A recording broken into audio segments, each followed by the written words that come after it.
afternoon. Everyone ready? So, I'm going to share this slideshow, PowerPoint. This is actually in this book, but I'm sorry about this really confusion here. The way we printed, you know, this book format is just printed like just a regular paper way, you know. So you see that, right? Khenpo, you need to be a little louder. I don't know whether you might be closer to the mic. Yeah, this okay. So first, I want to go with you this what is here. This text as confusions.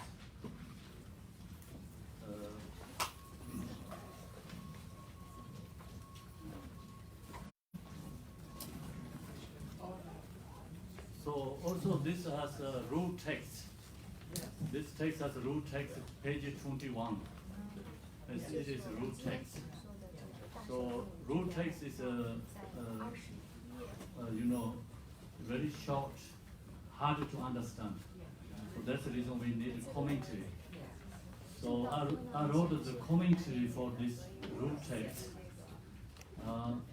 The commentary is starting page. Where is 70. 77? Okay.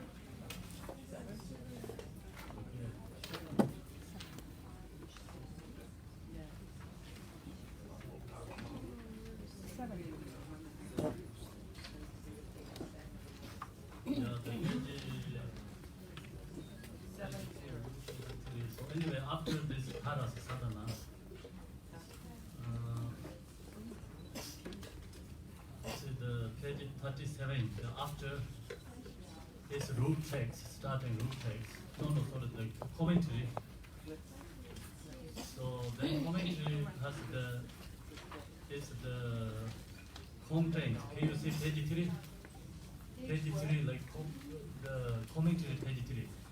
Not the part of the first section. Page 3?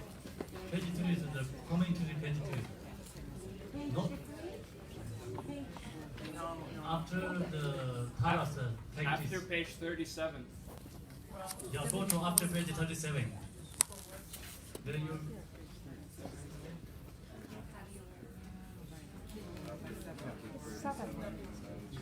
It's page After page 37, can you see the contents? Yes. Can you see the contents? It's like, yes. Oh. Yeah, this page is really big because it's a separate book. We are saying printer is like two books separate, but then make together one. So that's the reason you know it's confused. Okay. And so everyone can see contents right now? Yeah. Contents, yes. Some say yes, some say no. Can you hear? So I can all like the volumes is like maybe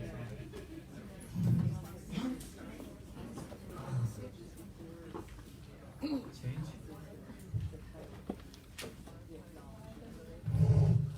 This better? Yes, yes, yes. Okay, so this is already retired.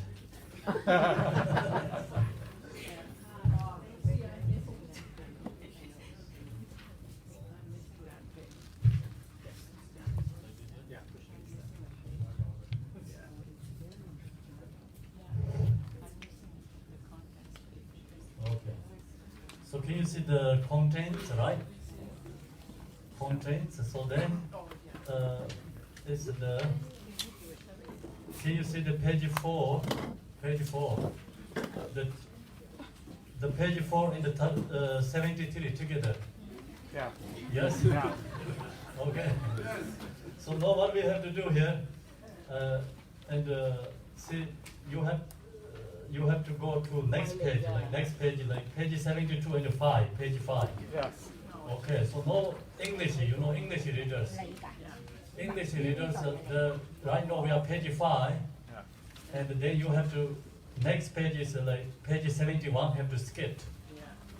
You skip that, and then you come to page 7 there, right? Yeah. So that is a continue. You have to skip every time. It's like one page. Yeah. Or Yeah. it's good to do, you know, create wisdom. Sometimes too easy is not so good, right? You need something that you use your intellect. We need to use this one. So then you do that page 7. So next is like page 69. Is you have to skip that. Yeah. Yeah, you skip that and page 9 next. That is the follow Yeah. again. Each time you have to skip other page. Yeah, every other page you have to skip. Yeah. Okay, so then all the way go to this finish. You know the finish in the book is the end over there. End over there. See, then we have to go back again. You know, like go back. How to say the like. So now all the way finish that page. Can you see the page 39, the 38, and the 39? The last. Yeah. Okay, when you get there, and then so 40, page 40, 41. So see now it's like we have to go up again.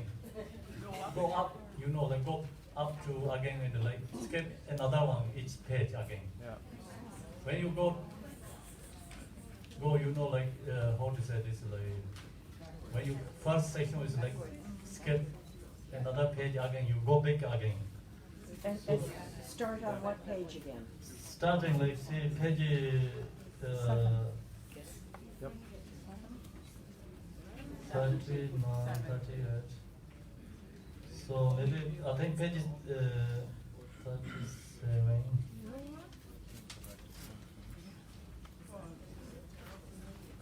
Yeah, so look page 30, page 40 and 37.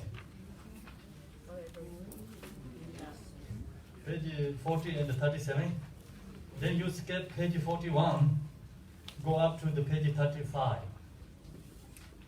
Then you skip another one, you know, go back to the page 33. So you have to go back and forth. You have to go back. Okay, Each time you have to skip one page. better to take it out.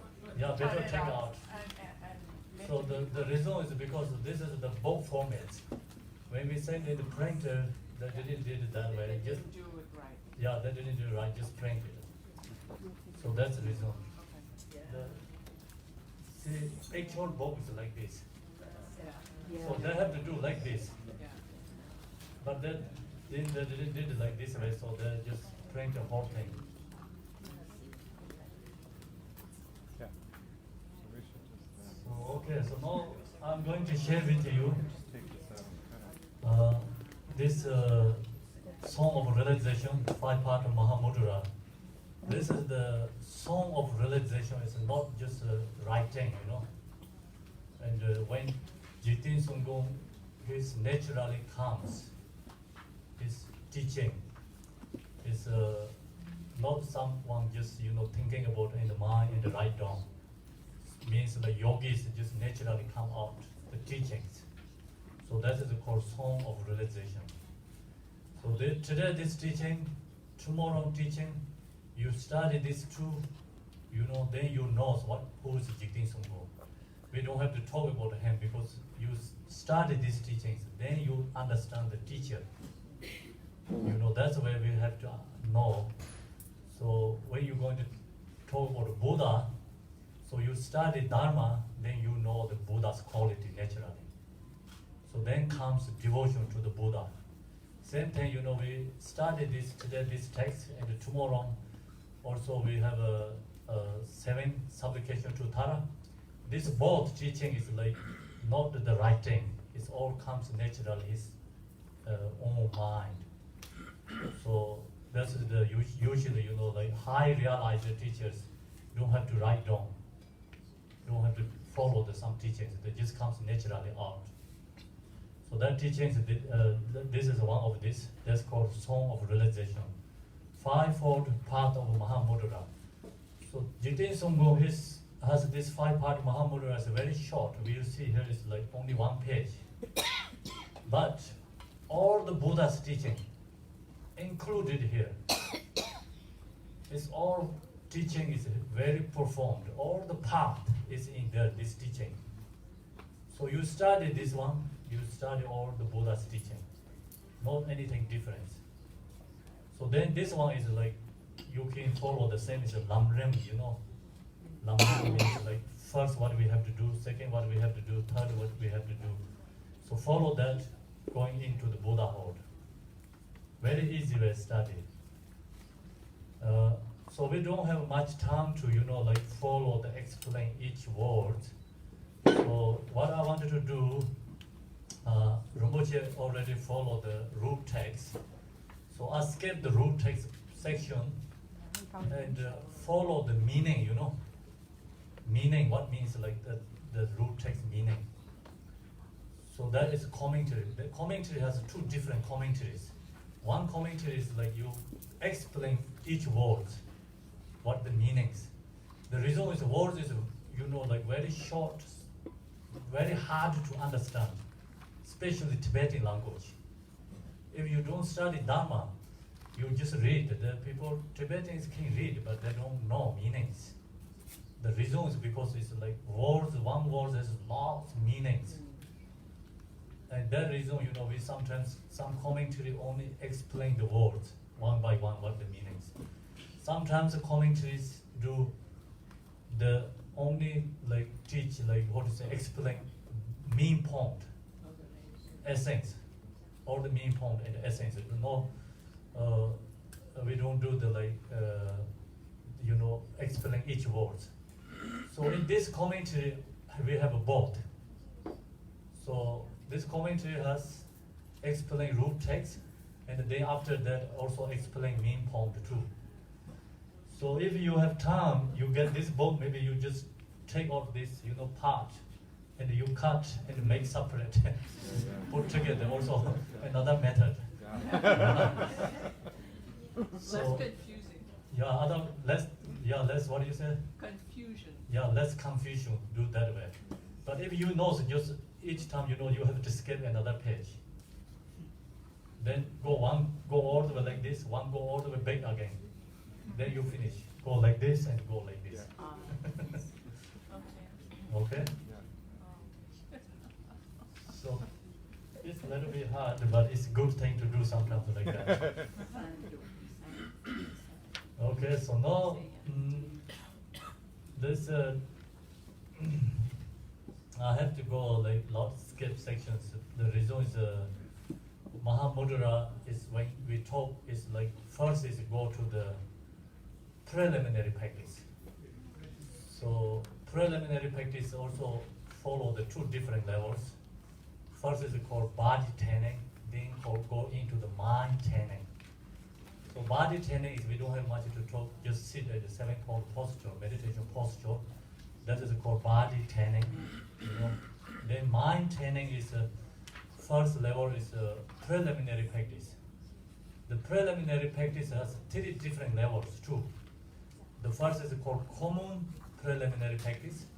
Second is called special preliminary practice. Third is called uncommon preliminary practice. So common preliminary practice is a 4-thought meditation. It's common preliminary practice. Then second one is special preliminary practice. Special preliminary practice is we usually in the Vajrayana tradition we have 100,000 prostration, 100 mandala offerings, 100,000 Vajrasava mantra chanting, 100,000 Guru Yoga, 100,000 refuge prayers. So that is called the special preliminary practice. So then here, this text, 5-part Mahamudra, preliminary practice is called uncommon preliminary practice. That is come first. Uncommon preliminary practice is how to meditate love, compassion, bodhicitta. So this three practice is called uncommon preliminary practice. I'm going to share with you that first section. So I have to skip lots.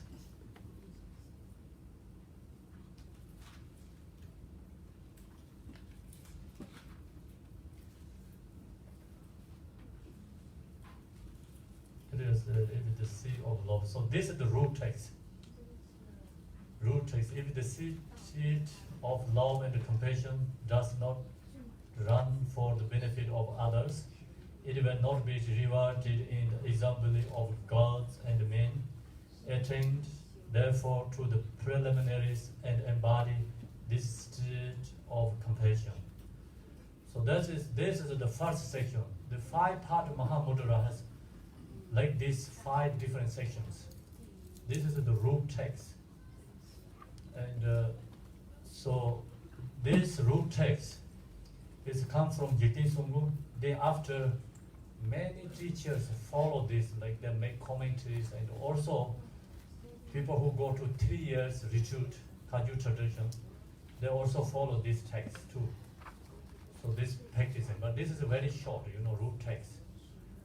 So now this is part is like commentary for the words, explain each word. So I skip that section, and I'm going into the like explain meaning, essence.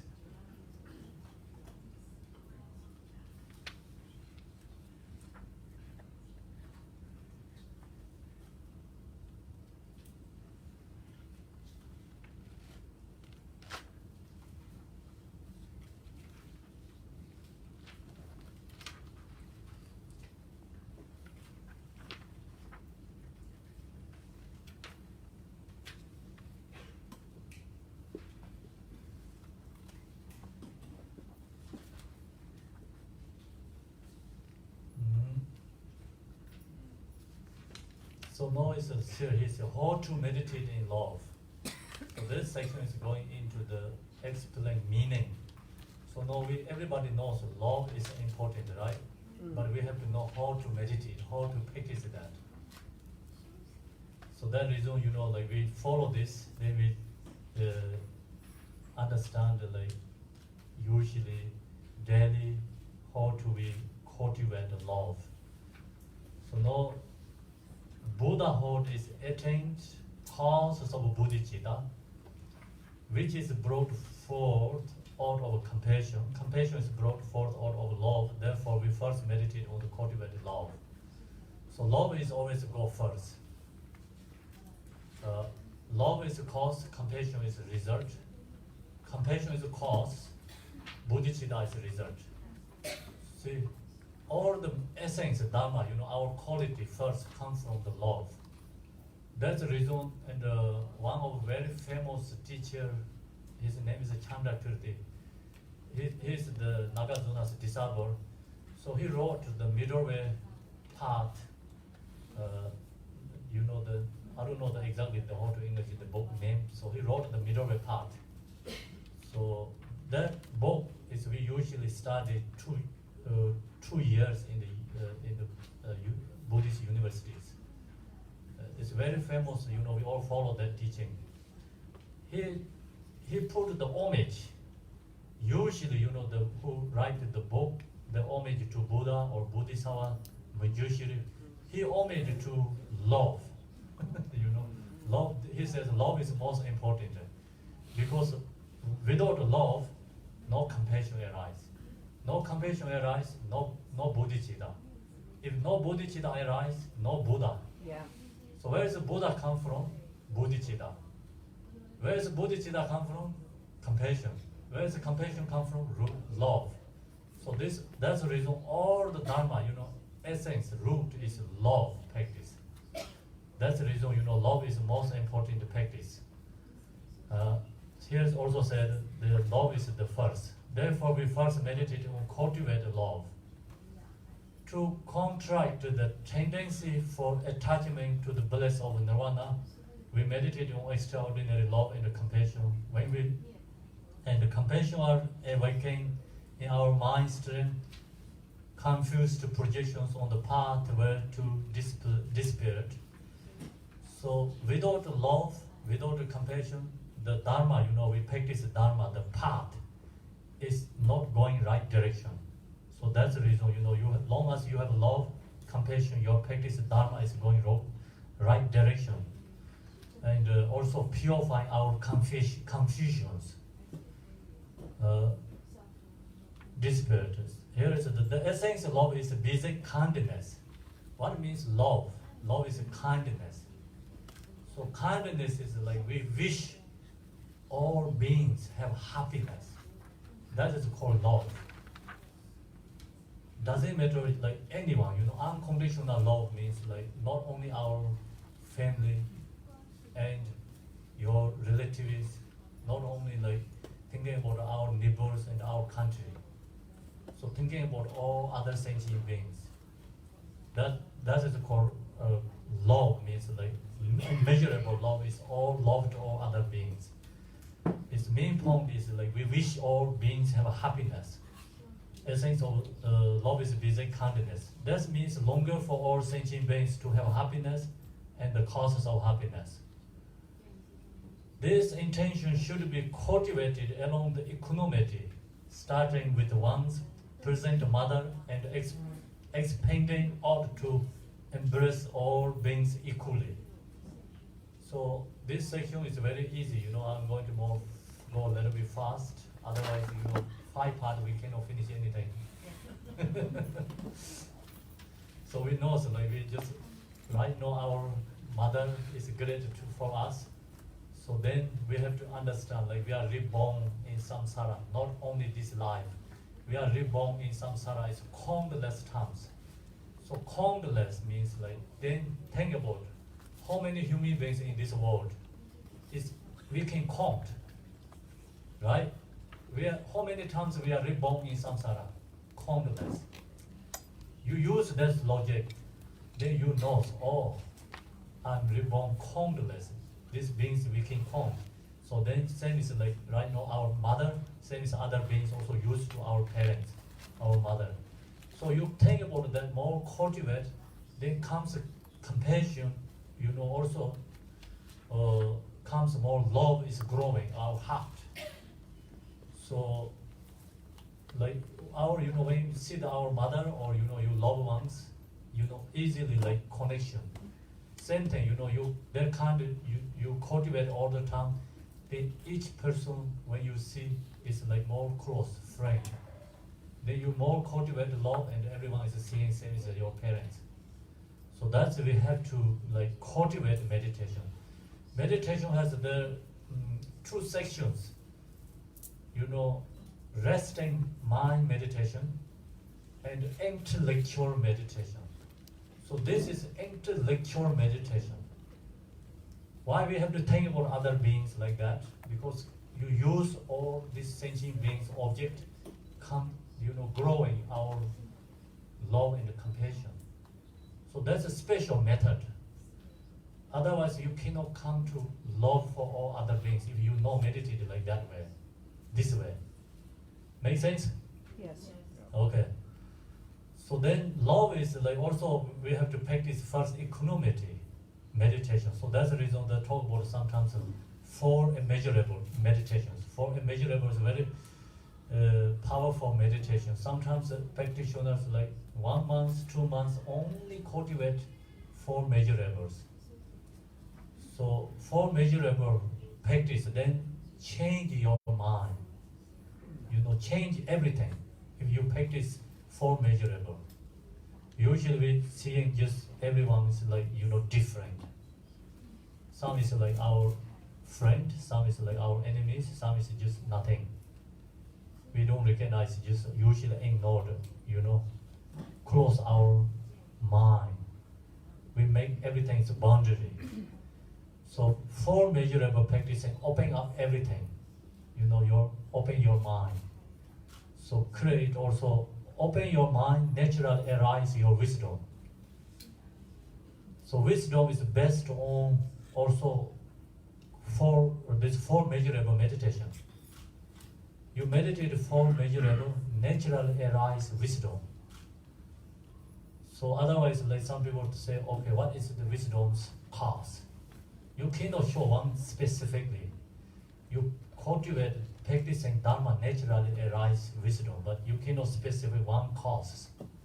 Because everything is interdependent, right? All is interdependent.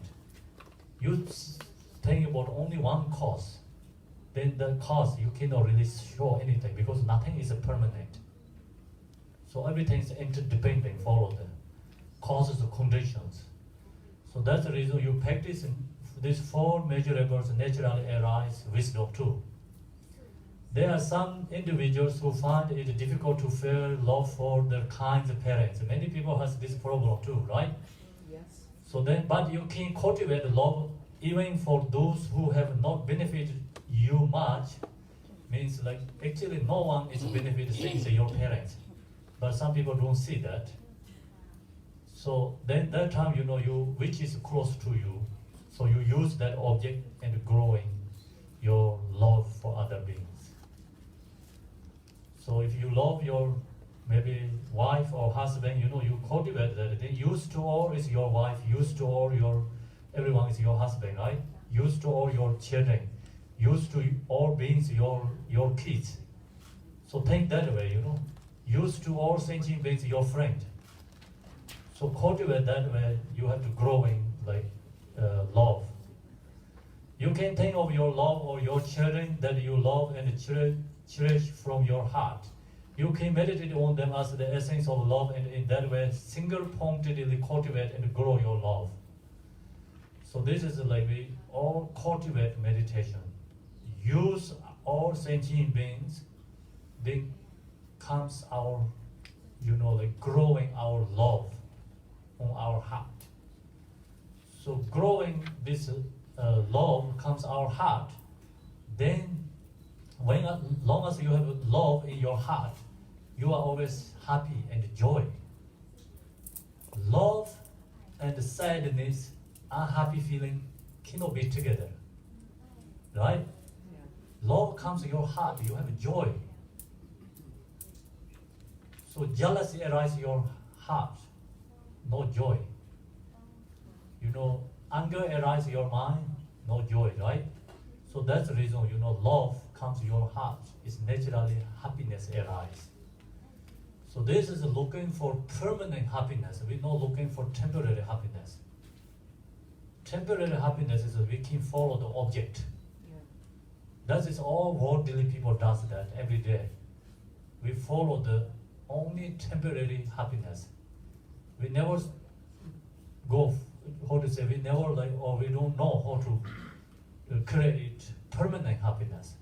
So this Dharma teaching means not talking about the temporary happiness, talking about the permanent happiness, how to find permanent happiness. Temporary happiness, maybe we are better than Buddha too. Business things, doing things, something could be, right? So anyway, so Buddha teaching all is for permanent happiness, talking about. The goal is liberation, not goal is like worldly activities. Not his teaching goal is create weapons, make country strong. He knows that if you make country strong, that is not causes of happiness. So that reason, teaching is all, Buddha's teaching is like talking about the permanent happiness goal is. So gradually you can expand it ought to include all sentient beings. So that is we usually have to meditate all the time, cultivate thinking. Then sometimes they have a meditation, sometimes talk about a Tonglen meditation too, That's also cultivate meditation. Love, compassion, different method. So many different methods growing your love and compassion, your heart. So the different ways, method. Buddha teaching us so many different methods. Because the reason is like individual dispositions, different capacities. The sign your cultivation of love has been successful is that you do not feel any bias or discrimination among beings, whether they are experiencing as your enemies, loved ones, or strangers. If you feel discrimination discrepancies between your feelings of love and caring towards different sentient beings, you should reflect as follows. So this root text is really short, very short, right? But you follow this, the commentary, and then you use this teaching, and you not only just are reading right now, each word you have to think about. And then sometimes you read and then close the book and close eye, cultivate your mind, hours and hours. I have this online course, it's stage of meditation, teaching. So how to meditate love, how to meditate compassion, how to meditate bodhicitta, how to meditate shamatha, how to meditate vipassana, how to meditate generation stages and the completion stage. All is, I have an online course. So that course is based on, I have one book, its name is Stage of Meditation, you can get there. And here we have it here. So the stage of meditation has these all teachings. When I make this book, Mahamudra, this commentary, mostly I just take from that part, from the stage of meditation. Stage of meditation book has more information. Here is like a little bit shorter, and then stage of meditation has more meditation sections. So kind of similar, different book, but actually all the Buddha's teaching like that, different titles, but you go into study is all same. So then stage of meditation, I make the separate sections, different levels, meditation. So that time, in the online course, I have hours, how many hours you have to meditate compassion, how many hours meditate bodhicitta. So just that is like also, we create that, but actually you can meditate 100 hours, 1,000 hours, never end. So now it's my mother of this present life has been my enemy in other lifetimes. So this, first we have to think about, like equanimity meditation. Equanimity meditation recognize all sentient beings equally, no difference. So this, our mother is like, we are loved to our mothers, then maybe our mother right now, loved one is used to maybe enemy. Right now our enemy is maybe used to our mother, So that's where you have to cultivate the thing about. Everyone is have the same. My enemy is this life has treated me with kindness and benefited me in previous lives as many as my own mother. So keep applying yourself to the cultivation of love for all beings until you can see all of them without discrepancy as your own mother. So some is really hard to read. So anyway, it's a good thing I have a screenshot, that's the reason. So this is my support. When you meditate, you also have a support. Right now we're talking about all mother sentient beings. That is also support for meditation. We need love and compassion, right? So we need support. The beings, other all sentient beings, our support for growing our love and compassion. So then when you meditate shamatha, we also use, focal object, right? So that's also called support. So one day, then you will become independent. No need any support. So high practice and then called no draw. You don't need any support. That time you are independent. Okay? So here then the benefit is that it becomes a source of well-being and happiness for yourself and others. Although we may find it difficult to meditate on love in this way, we must diligently arrive in its cultivation as best we can, as it is necessary that we abandon all harm to others.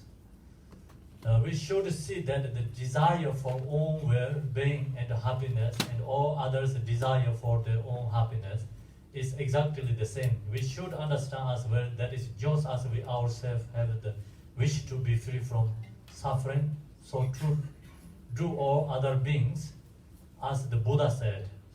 we should look to our own situation as in example, and doing so we will bring no harm to others. So that is the basic teaching. First Buddha said, do the no harm for others and other beings. So that is basic teaching, first level teaching. Rinpoche this morning he talked about what is called the self-liberation, right? Yes, Self-liberation. Self-liberation, like based on this teaching. So why we all want happiness, we no one want suffering. So we also like, if somebody harm for us, we are lose our peace and happy. So we also harm for others, same thing, they lose and happy and peace. Think that, same situation. So then we stop for harming for other beings. That is the first practice. The Buddhist teaching is like follow the 3 levels: peace, compassion, wisdom. So all teachings also subsumed in the 3 levels. Then this 3 also like included already 3 yanas. Here is talking about the peace. It's basic Buddha's all teachings talking about the peace. If you harm for others, then they'll lose peace. Also, you lose peace too. So that's the reason basic teaching is peace teaching. Then second teaching is compassion teaching. Not only harm for others, we help for other beings much ever we can. So that is a compassion teaching. It's Mahayana teaching. And then third teaching is Vajrayana teaching. It's called wisdom teaching. Using different method. So not everything make rules and boundaries. It's depending individual realization. You can use different method to achieve enlightenment. So that teaching is called wisdom teaching. Long as we have wisdom, then we know how to use different method. If we don't have enough wisdom, we don't know how to use different method.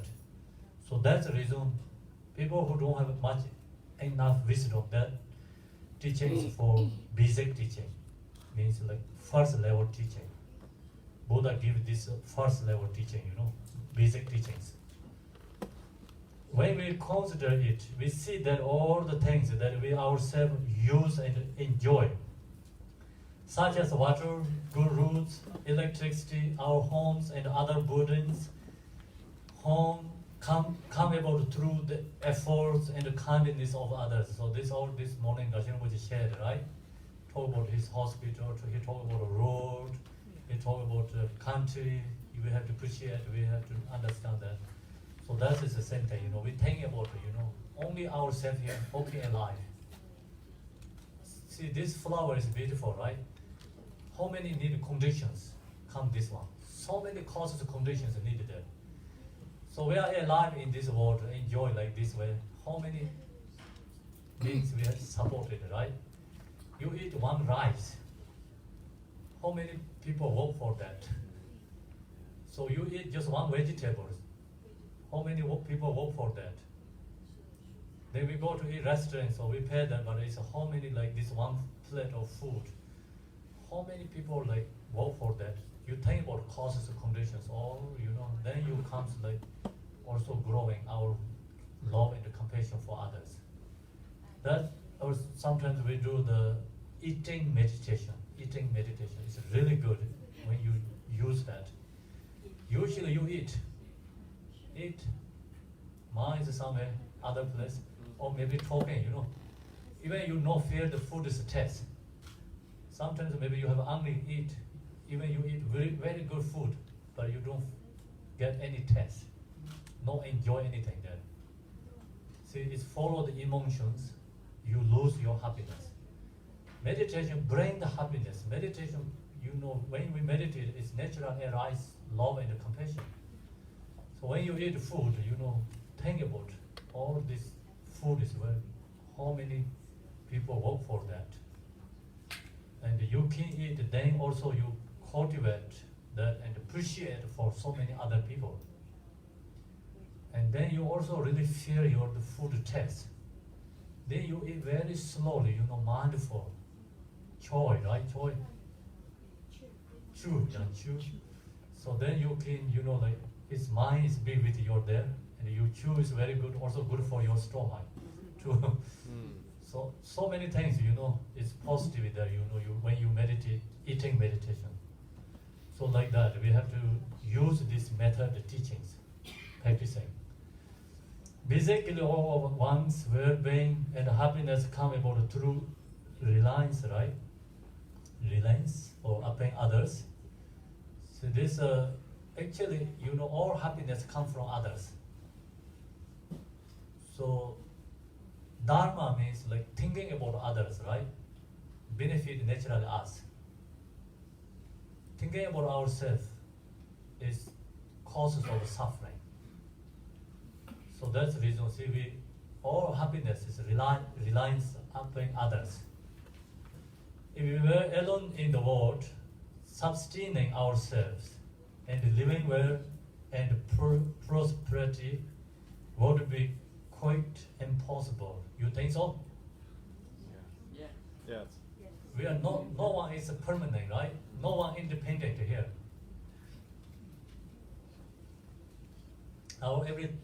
We are all is interdependent. Everything is impermanent. So now we have to cultivate this teaching and always think about again and again. So then comes love, our mind is naturally happiness arise. In belief, we can see that even in the smallest morsel, as if of food, or tiniest teacup of drink, come about through this reliance upon others. We should recall this again and again and consider others fondly, remembering the hardship they have endured for us. This recollection serves to rouse us, rouse and cultivate. Thank you, everyone, my teacher. You are my English teacher. Cultivate the mind of love and affection, which is of great benefit. Make sense? Yeah. Okay, that's a good thing. If not make sense, you can hang up, okay? But I don't have time today. Maybe after teaching Rinpoche, so then come to in this small room, we can debate. So right now, no time to debate with you. I have to let me go follow fast. So if not make sense, maybe you put in the, all these notes. Take notes, yeah? The second stage is meditate on compassion. Compassion is born from love and caring. It is defined as the longing for suffering beings to be free from suffering. So there's love and suffering very similar. The love is we wish all beings have happiness, right? Compassion means like we wish all sentient beings free from suffering.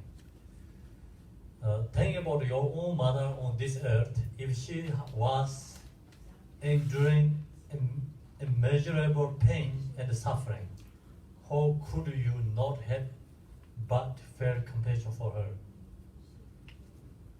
So someone has difficulty, sufferings, and then you recognize, oh, that is used to my parents, mother. Then if we don't have that, then that what do we think? We are a good person or not? Not really, right? Because we have to help for others, help for parents, mother. The reason is, when we have this pain and suffering, this our mother help for us, take care of us. So no, there has suffering. Why we not take care of them? So that kind we have to think about, compassion meditation. What do you want to have her to rescue her from her suffering? So that you feel a longing for all beings, all who have been your own loving and kind old mothers to be free from suffering and its causes. Even when you experience this kind of compassion in your meditation sections, you should keep cultivating compassion at all times, thinking of all sentient beings throughout your day-to-day activities as well. When your compassion has reached the stage at which you feel equal compassion for all and see no disparity,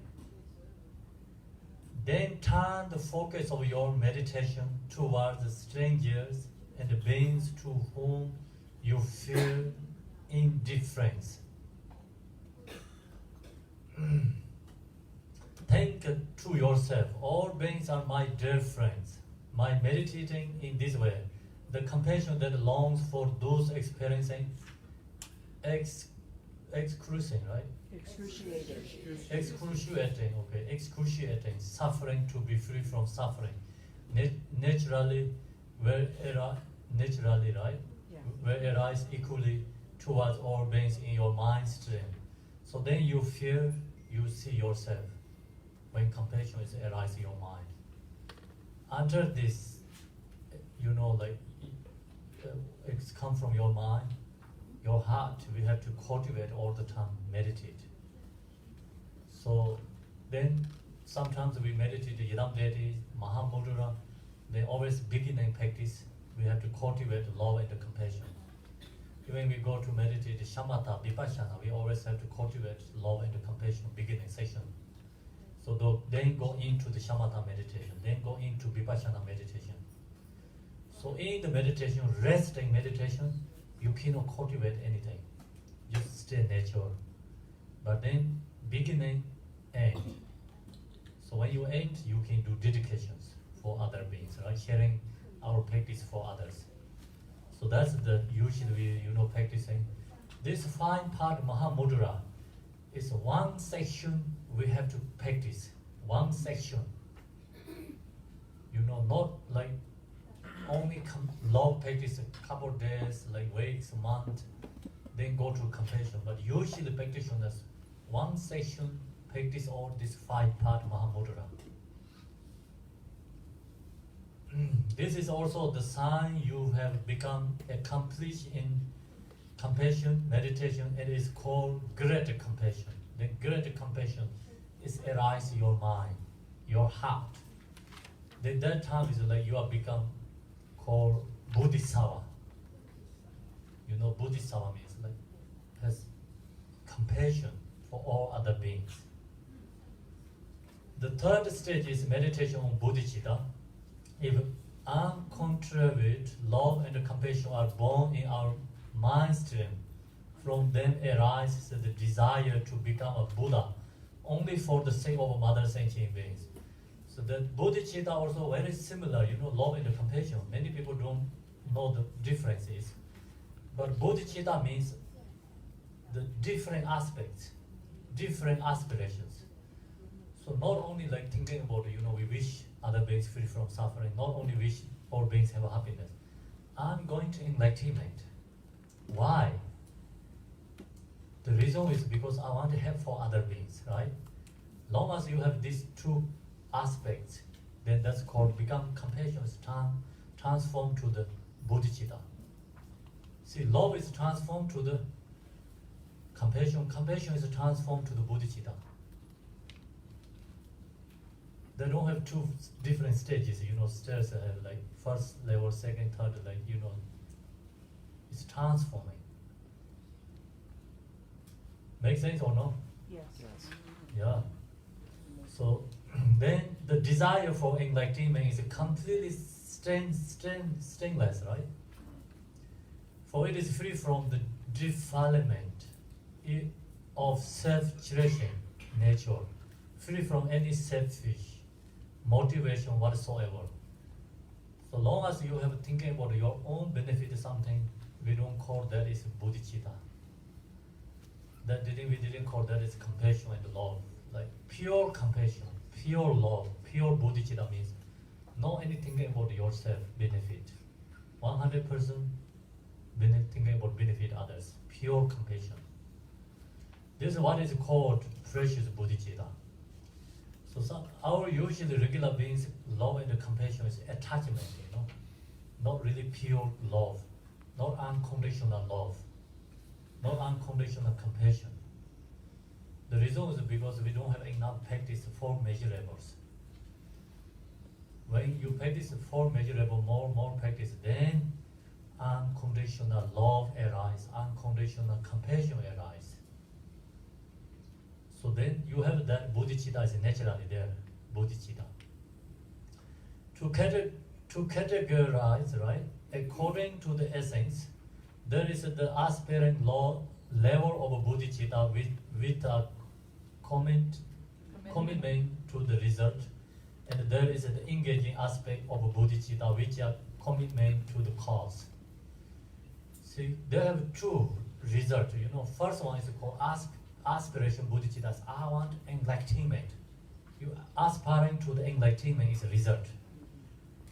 So then engaging bodhicitta, engaging. Why are enlightenment? I want help for other beings. I want to practice Dharma. See, that is called the engaging aspect of bodhicitta with a commitment to the cause. We should take our vows from our root Lama, who holds a vow lineage that is in unbroken stream originating from the perfect Buddha, and who is knowledgeable and experienced in the Bodhisattva workers, teachings, and practice. So then bodhicitta, we also have to take the vows from the teacher. And this, when we receive the bodhicitta vow, then that time we already bodhisattva, relatively true to bodhisattva, not absolute true to bodhisattva. So when you receive your bodhisattva's vow from your lama, teacher or guru, then that time we are bodhisattva. But we are not absolute true to bodhisattva. It's called relatively true to bodhisattva. Absolute true to bodhisattva, we don't have to take the vows. Realize it comes from your mind, heart. So then that is called absolute true to bodhisattva.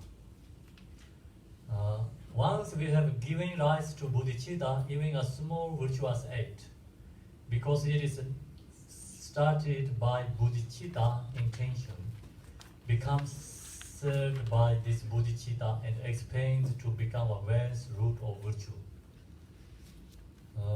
At the time of death, carried onward by bodhicitta, we will continue to traverse to happier and happier, right? Yes.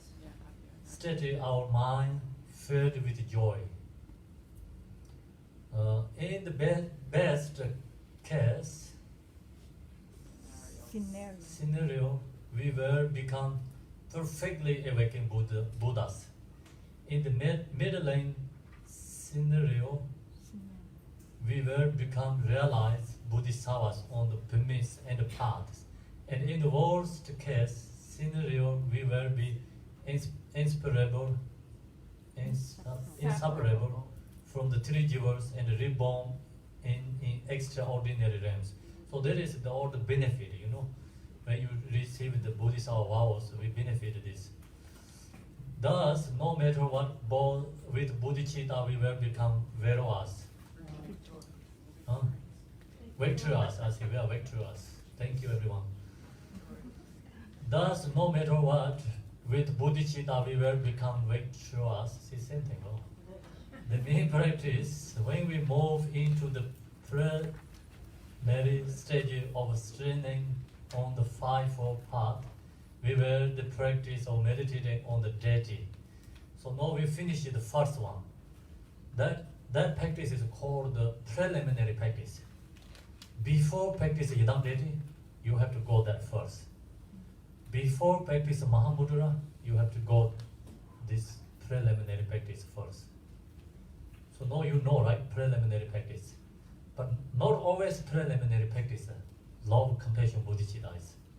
It's dependent, So, see, in this case, it's called special preliminary practice. But sometimes love is main practice, and there is another preliminary practice. Sometimes compassion is main practice, then there's another preliminary practice. So all is interdependent, right? Don't think about the permanent, Sometimes you share all love, compassion is always you think it's preliminary practice. That's also wrong. You cannot say always like that, you know. It's everything is dependent. So then the right now is the five-part. We have the practice of meditating on the deity. So now main practice has 3 sections. See, main practice has 3. The last section is called dedication, it's conclusion section. See, five-part Mahamudra has breakdown 3 different sections. Preliminary practice, main practice, and conclusion practice. Make sense? Yeah. So now we finish the first section. Now I'm going to share with you the second one. So the second, but main practice is the first one. The practice of meditating on the deity accomplished the Lama Guru Yoga and Mahamudra meditation practice. Meditating on the deity, as it is said, so this is the root text.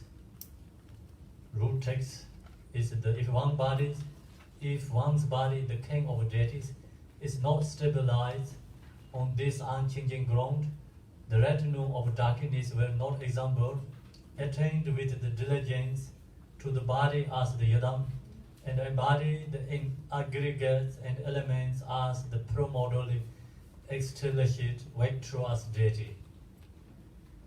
It's Tibetan, I don't know English, it's Tibetan, it's really beautiful, you know, these words is when we read. And sometimes we, in the monastery we sing this, you know, singing. All of us chant together, sing. And this 5-part Mahamudra prayer. And also supplication to Tara. The reason is because this is it's a realization song. Song means like we just don't read like, you know. We have to read like make the singing song together. I don't have good voice for saying this. Okay? Don't expect me.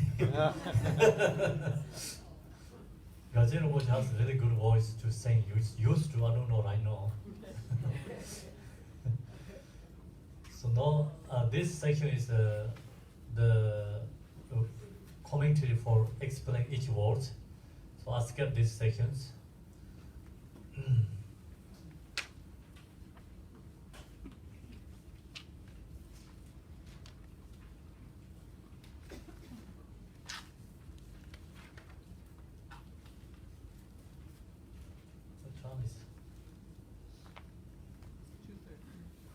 So what time we have to finish?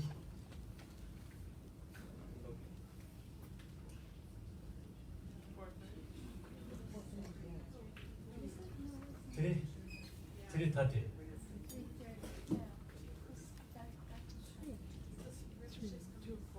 Rinpoche is coming 3 o'clock, right? Yes, at 3. So we can go till 3. Okay, so we come, so 2:45. 2:45, yeah, he comes like 3. Yeah. You can go, you know, if you have to go restaurants and, you know, I share with you more. And when Rinpoche comes, you don't have to go restaurant, you just sit there. And if you have to go restaurant, so you can go and come back, you know. I'm going to continue sharing this, okay? Yes. Yeah. Yeah. So thus become. So now is we have to meditate the Yadam deity. So Yadam deity meditation, we have to know how to meditate the Yadam deity. The Yadam deity meditation is called generation stages. Generation stage. Generation stage is very hard, very difficult sexual meditation actually, very hard. It's different from the, you know, shamatha and vipassana generation stages. So generation stages, main point is like transforming impure perception is transformed to the pure perception. The main point is the reason is why we are reborn in samsara. Why we are reborn samsara? We have impure karmic imprints. Impure karmic imprints that takes to rebirth again and again. Generation stage, purify impure karmic imprints is transformed to the pure perception. So that is called generation stage. When we meditate Yidam deity, the first part, beginning section, first part, this phone is ringing. So the first part is like generation means like, Yidam deity, we visualize everything is emptiness. Transform to emptiness. Then arise, sometimes a short sadhana, I'll follow the very short sadhana. The arise, lotus flower. Then we visualize the sun and the moon. Then we visualize the syllable. Then syllable is transformed to the Buddha's body. That visualization is introduced to our birth karmic imprints. Birth karmic imprints. Then the main section visualization is all introduced to our, this perception is transformed to the Buddha's body, speech, mind, pure perception, transform it. And then the last section is called what we call the dissolution section, right? Dissolution section. Dissolution is the purifying death karmic imprints. Death karmic imprints. So then you purify death karmic imprints, you purify birth karmic imprints. We don't have to reborn in samsara again and again. So that is the essence of the generation stage. It's a totally different method. Different method. So main point is just same, all practice of Dharma is the same. So therefore here is in our meditation, we should clearly and vividly visualize our form as the enlightening form of the Yidam deity. So now this teaching follow the three different sections. The main point, three main point. We have to visualize clearly Yidam deity. Clearly visualization. So that's transform all this perception with Yidam deity's body, pure perception. Purify our impure perception. Purify. So we have a strong worldly karmic imprint, samsaric karmic imprint. So visualize Yidam deity, remove that all samsaric karmic imprints. This powerful wash, We have something very dirty, right? So you use the powerful wash. So wash away all the impure perceptions. So then visualization also, when you have a sadness, unhappy feeling, visualize Yidam deity and come to Yidam deity, report to your mind, naturally release all the suffering, it's unhappy feelings, go away. When you emotion arise, you visualize Yidam deity, emotion is naturally release. So all this is a different method, it's transforming. Not just go away emotions. Emotions transform to the Buddha's body. The Buddha's body, like visualize Yidam deity. That time we have to visualize very clearly. Then also meditate in the samadhi of our enlightening nature of mind and ensure forth with the enlightening speech of the deity's mantra. So here is the main point also. Then we visualize the Yidam deity is enlightening form of the Yidam deity. We have to recognize we are Buddha. So Buddha is not separate from us or within us, not separate from us. Buddha is our mind. So we have to know that, we have to realize that. Today, like talk about medicine Buddha, when we visualize the medicine Buddha in front of us, with our mind seeing medicine Buddha is appeared to our mind, that medicine Buddha and our natural mind is inseparable, same natural mind, same essence. We have to realize that, So so you recognize that, then you into your mind, meditate, we are naturally Yidam deity. That time is we are Buddha. If you can stay like that meditation 1 minute, you are 1 minute Buddha. You can stay like 5 minutes you are Buddha. If you meditate like that, 1 hour, 1 hour you are medicine Buddha. So that is called the self-generation. Self-generation means we recognize we are Buddha. So that meditation is very powerful. you know, we recognize we are Buddha. We don't meditate that 7 generations. The Buddha and we are become inseparable. It's the same nature, you know. So we didn't recognize that until now, because it's ignorance, right?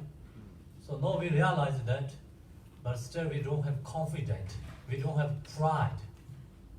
So that reason we have to then practice this generation stage all the time, again and again. So then one day you really get confident. Confident also like kind of more, you know, you relax and you feel that, you know, you recognize. So then that is times like you're really confident, you really stay mind is that way. Then that time practice is very strong. Also not benefit yourself, benefit other beings too. And then when we visualize that Yidam deity, and that Yidam deity has many different kind of forms. Some has wrathful Yidam deities, some have peaceful Yidam deities, some has like kind of a Yunun, you know, like Yap and Yom, many different kind, right? So we have to know that's all symbolized meanings. If you don't know symbolized meaning, then your practice may be misunderstood, go to wrong direction. So that's the reason Vajrayana is called secret mantrayana. Secret means, why is it secret? Because people can be easily misunderstood. So that reason, you know, when you practice Yidam deity, you need a teacher, you know, and you have to know all these ornaments, symbolized meanings. The symbolized meaning showing for us absolute truth.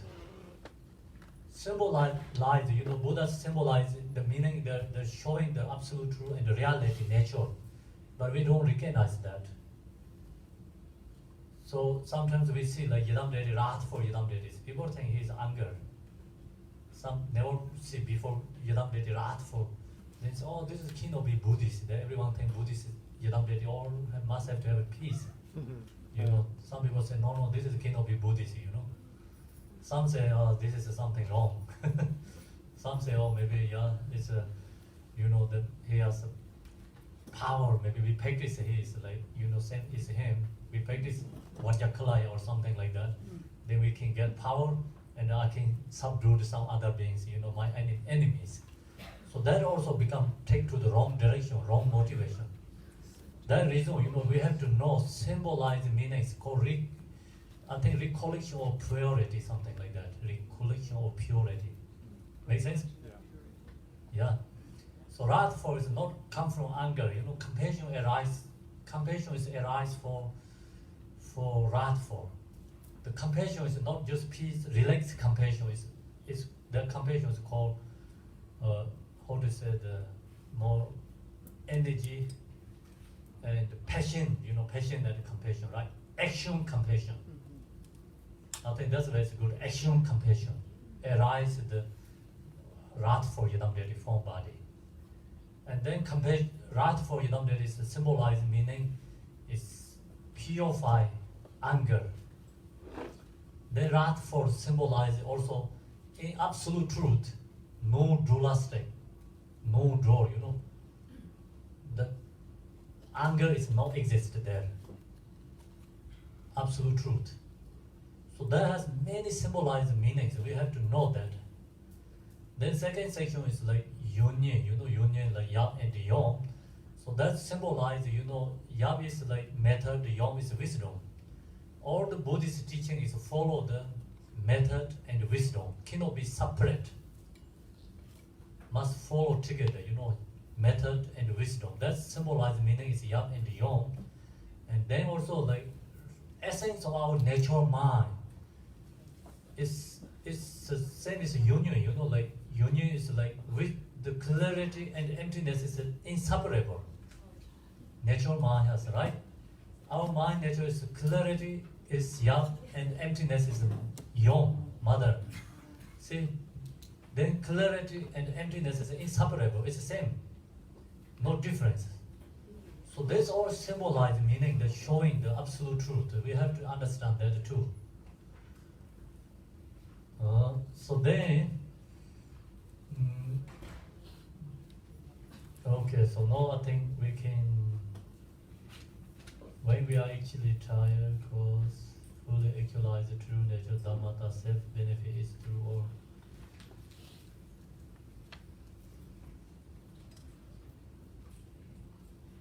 okay, so then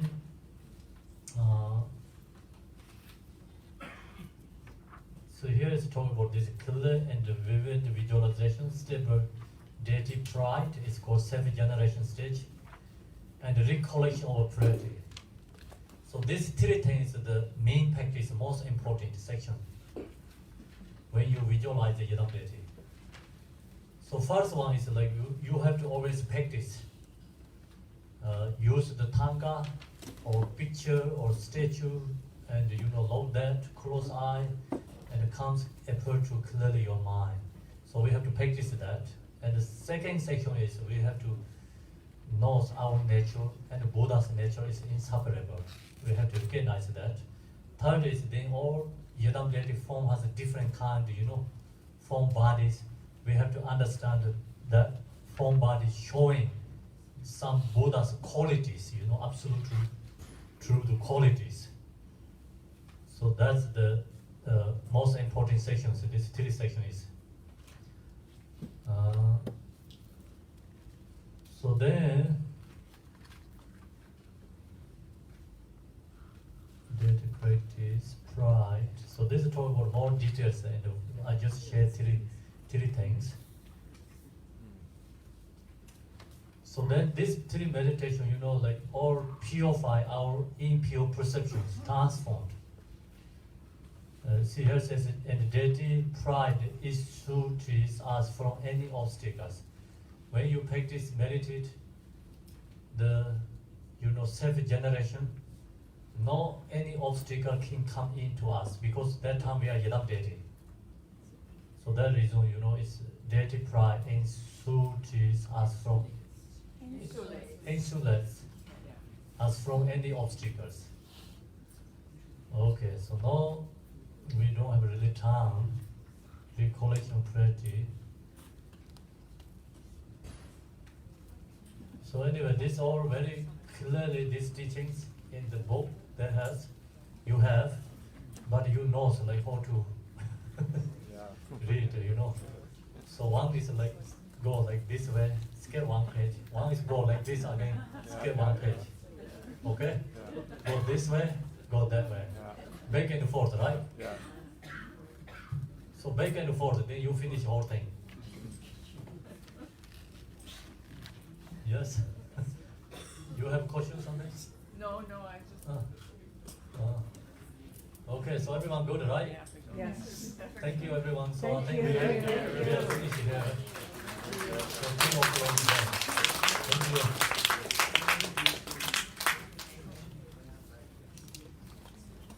I have very good coffee here, but didn't get time to drink.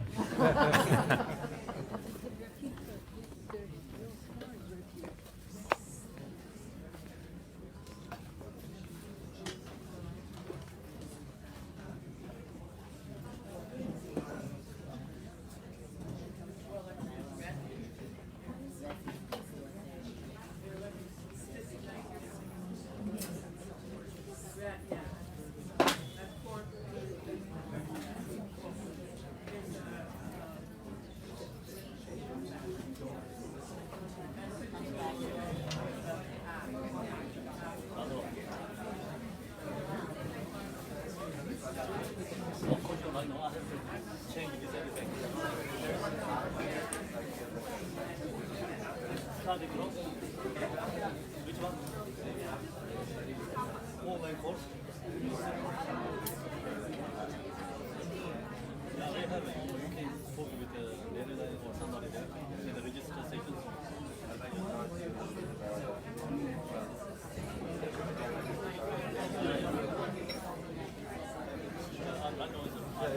Another time. Oh, I know, but, no, I just.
Okay, but it's the sun, Yeah, same master. okay, thank you.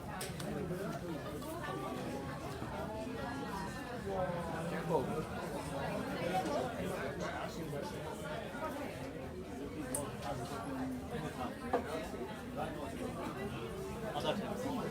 Oh, okay.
들어와서 봤더니 고은이 마사마 깨름 고은스 이렇게 답들라 내 띠인도 오서 이런 내 띠인도 지와 동신 거래 내 띠인도 가르쳐 거거든 그래서 깨름 그라 건너더니 타와 도와대 필용지 쓰고 요래 내 두고 시합을 내 시합을 시합 쌍못 따면 가르치 필요도 쌍못 따면 가르치 필요도 되나 이게 사진에서 새끼니가 샘기발에 류들하고서 세종왕아 요래 낭생은 영호왕아리 망미에 또 사원자를 나는 샘띠 강아지들 매바 찬 차원으로 시험아 차원 철을 저 가리는 계속 요래 되는데 은혜 치를 박스는 좀 요래 이 신티 다디매가 차선 다디님매가 하고네 류저 가리를 저를 쫓고 요래 류저 생부스 요래 이 되는데다 다나 지는 걸로 보는데 디저 박차 참아 요래 이 요리를 내 도망으로 박차서 요래 리저 화 샘샤처럼 세계와 강한 저로 남샘 사족선 저는 그 나오시 봐도 유치해서 용말 세권 삼아서 장 차선 세권 삼아서 장지 이 시이제 나시 실은 요용을 이 여러분이 이 사람들이 가리성을 나서들이 세도 매력는지 차고 요래 세도 매력는지 매력다위 시성 이게 라카리 피네들 항상 저렇게 요래 이 힘을 나드는 라카는 타지 공난 세계 각하는 난 세도 좋아도 요말 이 가고를 저왔다 비시로도 뜻되는 이런 거 방문이 하고 요래 이들은 얘기지나 애들이 또 사족선 제 선수를 피모서 로티까지 들라지 비행만 들라지 무슨 용도래 이 용어들이 다 달라 어떤데서 그 사와 다빠티 바선 고지 가리 어 사와 다빠티 바선 고조리 디나니 사와들나 이 세나 거기 안에 샤고로에 사들 대바지나 내 세냐한테 샤고를 그래서 사카리 대바지 생부에 가오잖아 들지 사들 맞으면 세나 가도도 나가는데 처음부터 맞아 샤요 용서를 찾고요 또 맞히네요 대 샤로면 되나 남아서 와지 들이대는 다 같이 양땅 연데서 운동 상지 진처럼 여봐서 공부요. 이 공부야 보여. 뭐는 나지. 생활 참 그래요. 나빠서와지. 답과 제나들이 라고 진처럼 공부를 돈다 공부요. 사람이 용어디 빼는 파신 쪽또 따대라서 같은 게 사실은 지니 어디만 오세요. 그거를 용기 주고 답받지 봐지. 그냥 계속 가려니 우체에 말해서 저기 가려를 떡으로 그러지. 담대가 찍고 몇개도 답받을 거 그러지. 시합에 저기 가려를 몇시고 잡아주지. 그래서 시합에 대도 고르더니 답받지 봐지. 다톡 쏘고서 맞았지 봐지. 나 사드리라 말했어. 사드리라 말했어.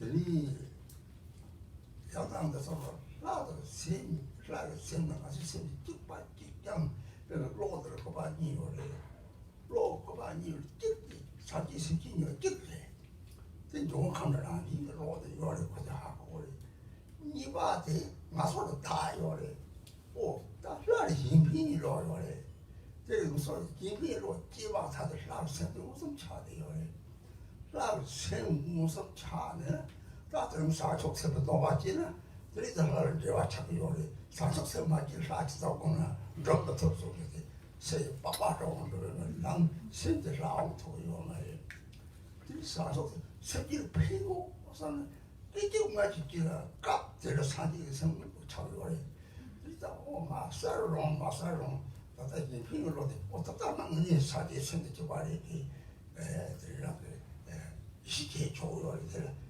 그게 속성기 그게 세가지고 살기 다른 뭐 말이 다발치 부는 소노래 그게 세라 우리 다발이 세비서 그 상인지 싶고 그게 맞지 까 대문에 사족서가 차대요래 야 대다는 데다 맞을때 봐서 또세 예피를 놓기 시간에 이래들 좀 이래서 좀 가리 이래서 문제 오늘 예수님 답을 문제 없으니까 그래서 sabti chibo chana oman pimi kapi dine de mune pera de ro cha de ha ko tri sam sha go sha de sha shi ma sa de imi ka ya ma sa la se ma cha na ta de la se ma cha de ha ko ha da ma ka de ha ko de ta de ni go bi sha so de ta nyang de ni de ba mi cha ne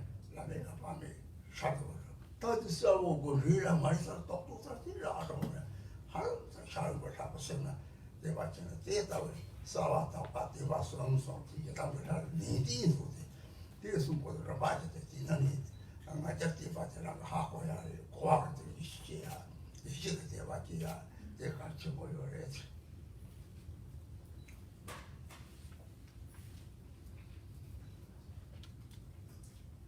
So, my friends, this morning we were talking about the practice of the secret mantra, the generation stage, and we said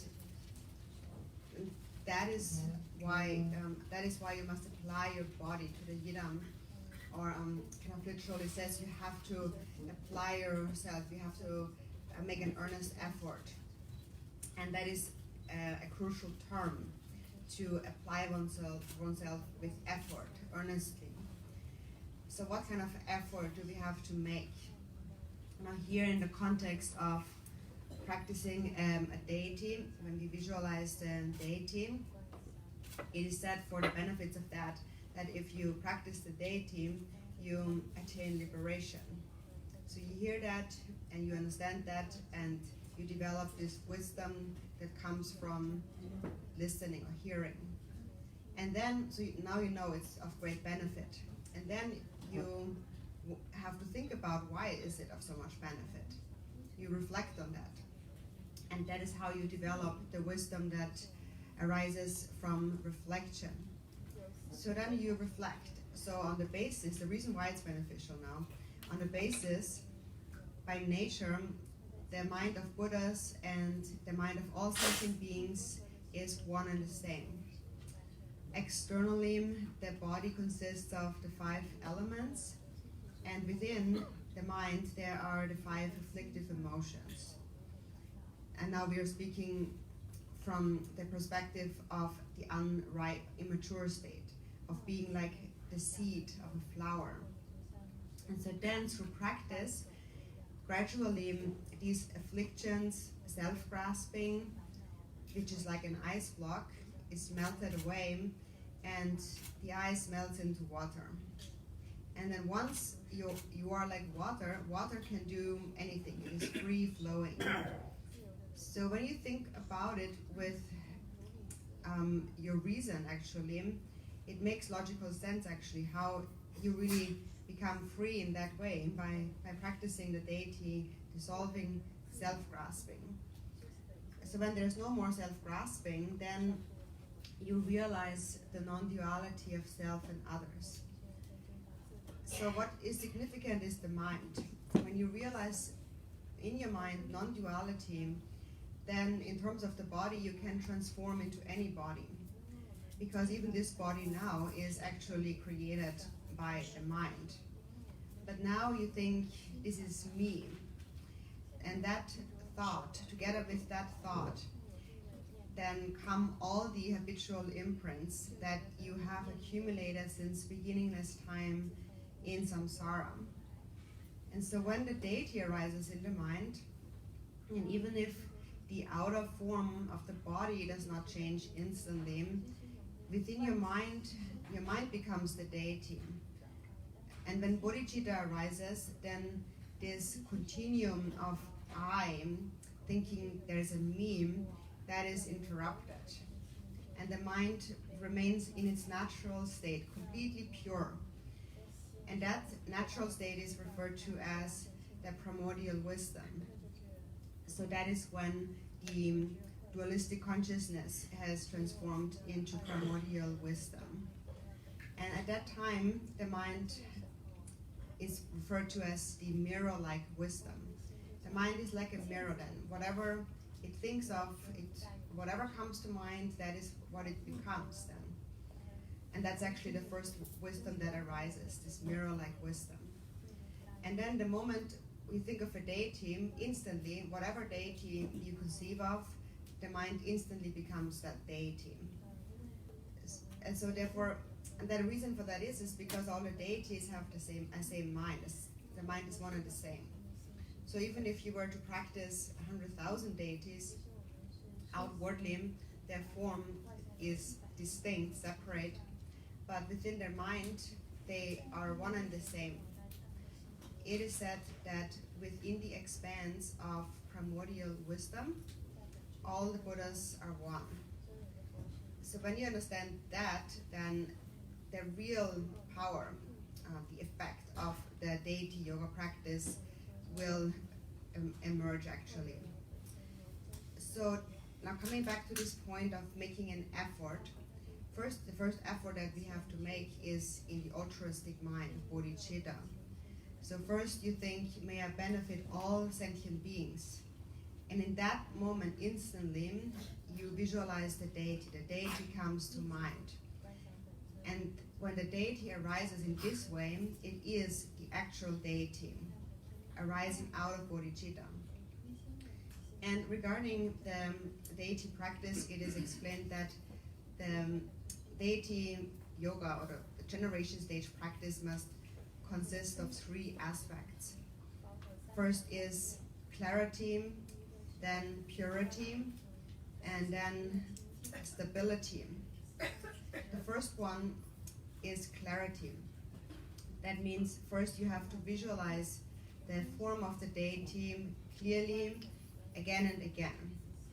And actually when you develop faith in the deity really appears in your mind. So also this is from a personal experience. If you really feel a lot of faith in a deity, and you really love that deity, and you think of that deity, and you close your eyes, then sometimes even just the color of the deity appears in your mind. And so now I'm speaking from my own personal experience. This actually can happen rather easily, even if you're like a sinful person like myself. So there's this clear appearance first. And so then many people focus on that. They, again and again, they make an effort in trying to visualize the deity in all its aspects, like body color and the implements and so forth with clarity. And that is excellent, but then it is also on its own not sufficient.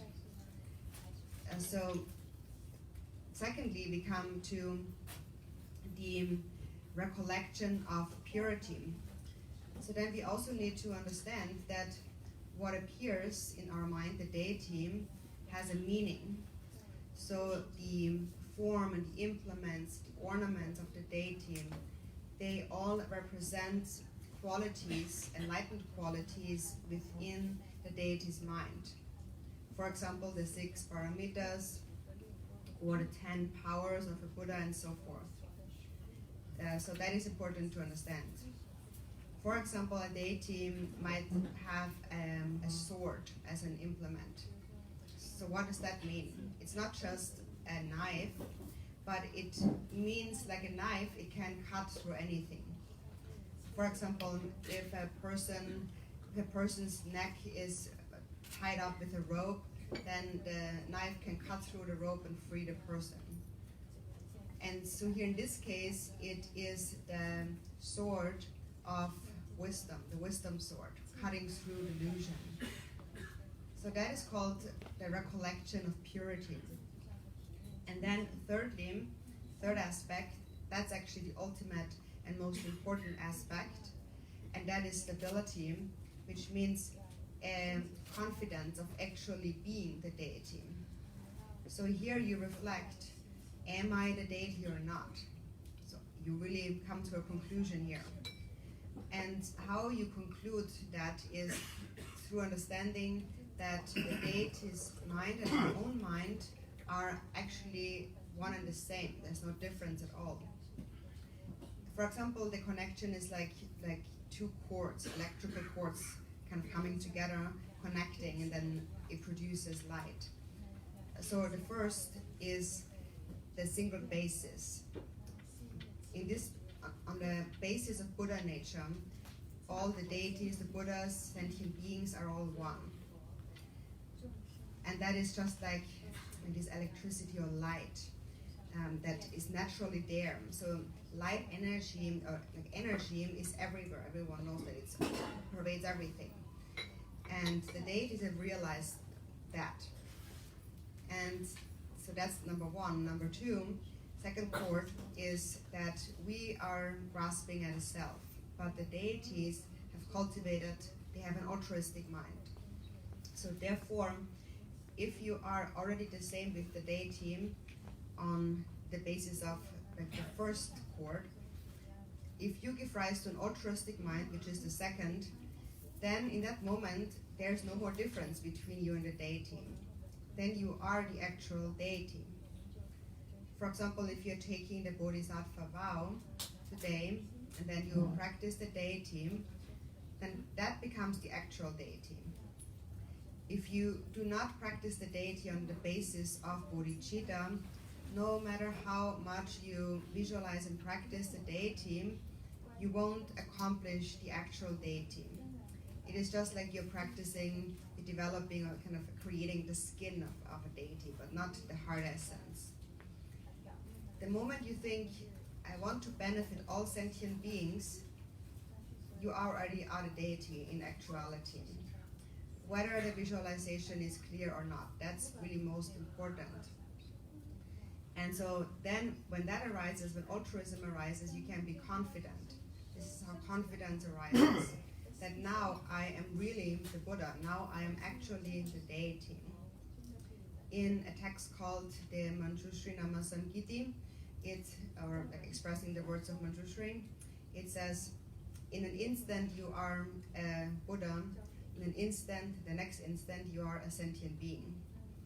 So actually, the Buddha is very close. It changes momentarily. So in a moment when you give rise to bodhicitta, to love and compassion for all sentient beings, in that moment, you are an actual bodhisattva. So this stability, this confidence, that's most important. And it arises really from altruism.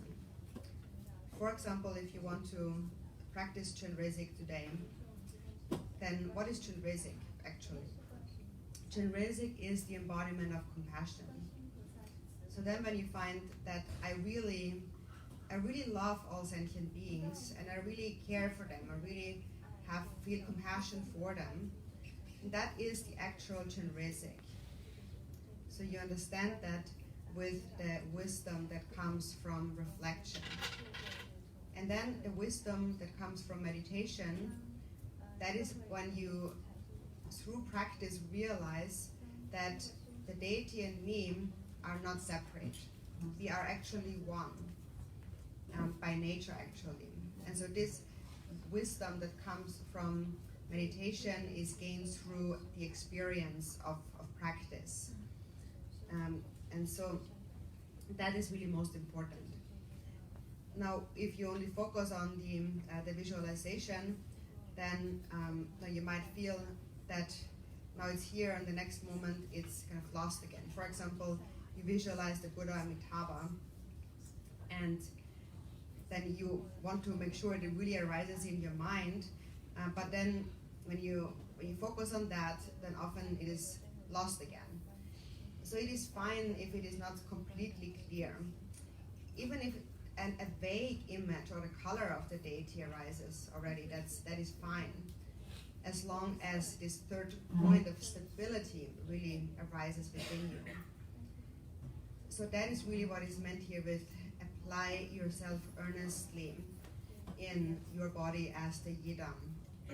The essence of that means practice the yidam with those three aspects of clarity, purity, and stability. And of these, the stability of being confident, of actually being the yidam, that is most important. And through this confidence, a real trust arises, a trusting faith arises.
그저 하나 용기 용기 주고 제거래 용기 주고 이제 제가 자체 말때 고치지 말이 잘 용기 쳐봐요 아무리 되나 라이 시바잖아 자와 탐시로 되게 죽어 뭘 사서 가까이 얼마니 죽어 나가는데 제일이 롱거들이 저와서 좋은 남을 차려요 그래서 저거들이 되는 무슨 뭐야 배우고 사지 것은 산다니 사지 좀이 돼 사지 용기는 것인데 내가 다다들 남쪽 가면 시에지 되게 살지 이 것은들이 다다 죽어서 놓고 성적되라 다들 막 가요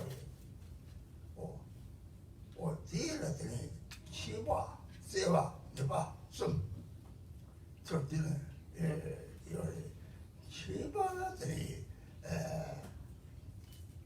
sepki samsi jo kanta wanko shengi yoresi beri jine zikar disum de mazikpa tuyo mar sepki samsi zikar yoresi tonda wabili laga seyde wasi shirab tam jirwa yore shirab de wari shirab de hingi de laga hingi de koro sepki sepki dadi de yore dadi de damo yore nidi yore hingi de si shirab yore hingi da som de jine de sari la samsi yo mazikpa tuyo mar takwa de 죽은 나과게도 로컬 자송게도 왔다가送过 요리 난 세부 유럽에는 세부대로 공자시만 삼게 쳤대나 이 사기 고선 사원 세부는 요리 가리 셈 공자 나도 삼시가 성나 같더니 나도 직장을 셈 메롱다를 셈 나와다가 하고 뭐 동바 어디서 하고 ramji sabi shi tele taron ko jugo yore to watching the chukan na kata so chuka kata ta wala ja so loko sala ta wala ja so ha ko na pa to ba ti sa to so to ti be ji ore sa ya jugo ko jugo yore pe ti loko sala ta wala ja so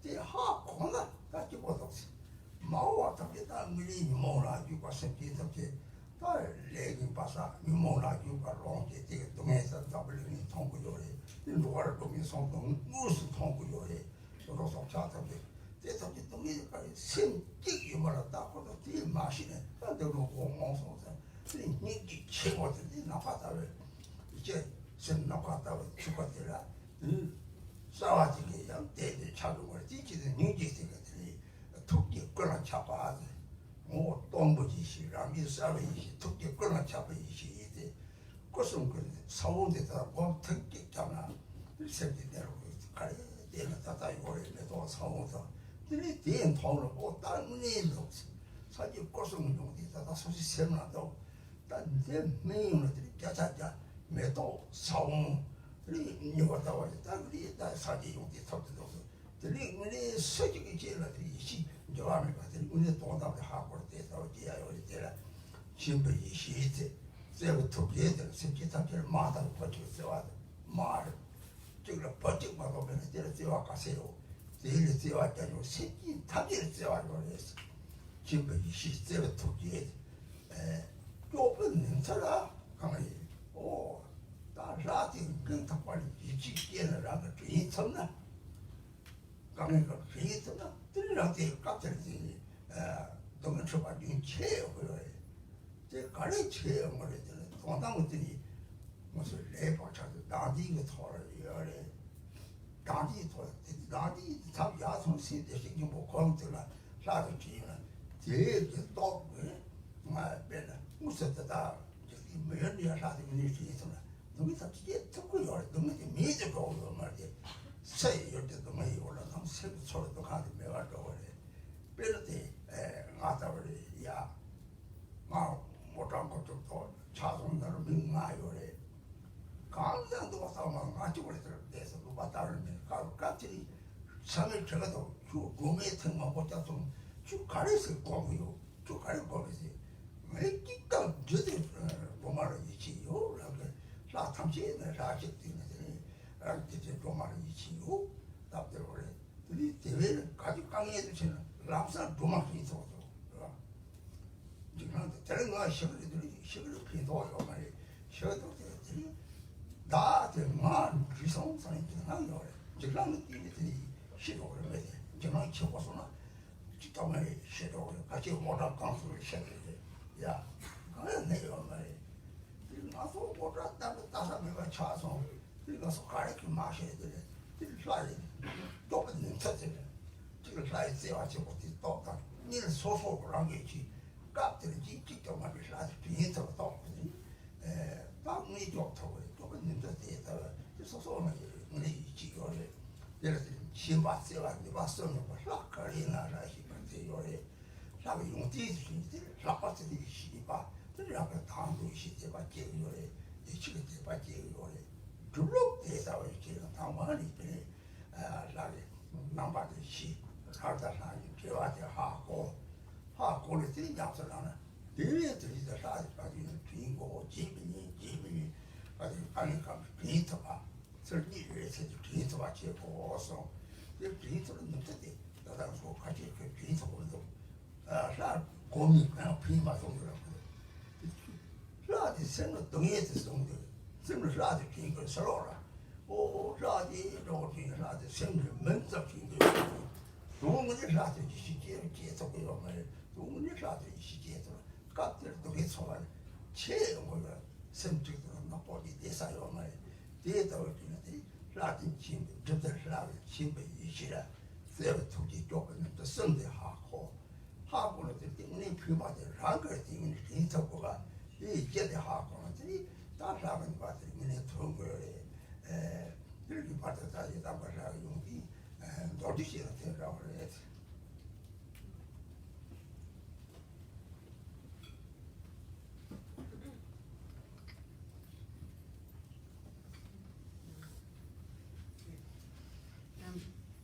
So now regarding the deity that we're practicing. So actually, first of all, it doesn't matter which deity you practice. They all are the same. There's really not the slightest difference. And that needs to be said because sometimes people say that like this particular deity is very special, that's very precious. But that one is not that special. Or they say that this deity is most powerful. There's these siddhas who have attained accomplishment, and this is like the most powerful one. But then that one doesn't have all that much power. So that is really a wrong way of looking at it. There's really no difference at all in any of the deities. They all have the exact same power. And that is because they all are one within that state of the Dharmakaya. The Sambhogakaya is always in union with the Dharmakaya. So what makes the difference? What makes one deity more powerful than the other? Then that's how it seems, is that not the deity itself makes the difference, but the practitioner, how we practice the deity, how intensely and how long we practice the deity. So the way of practice, that makes the difference. And the more you practice a deity, the more of its powers will reveal themselves. So the method of practice is what makes the difference. And so for the method of practice, there are many methods. In the new tantric system, for example, we have the 4 classes of tantra. And in that context, it seems that deities all are practiced separately in different sadhanas, as different sadhanas, like different practices. It seems more complex according to the new tantric system. So the first class of tantra is the action or kriya tantra, and here it is like we are acquainting ourselves with the deity.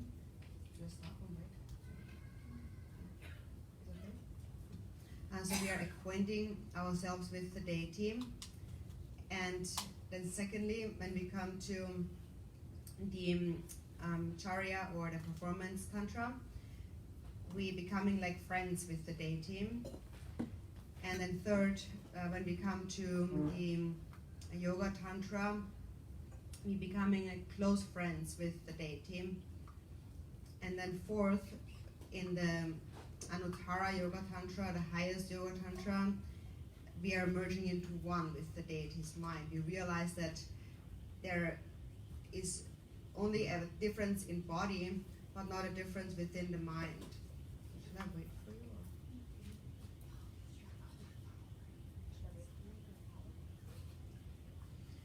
So then, in the old tantric system, as it was explained, taught by Guru Rinpoche, Guru Rinpoche explains the practice of the Vajrayana in more simple terms.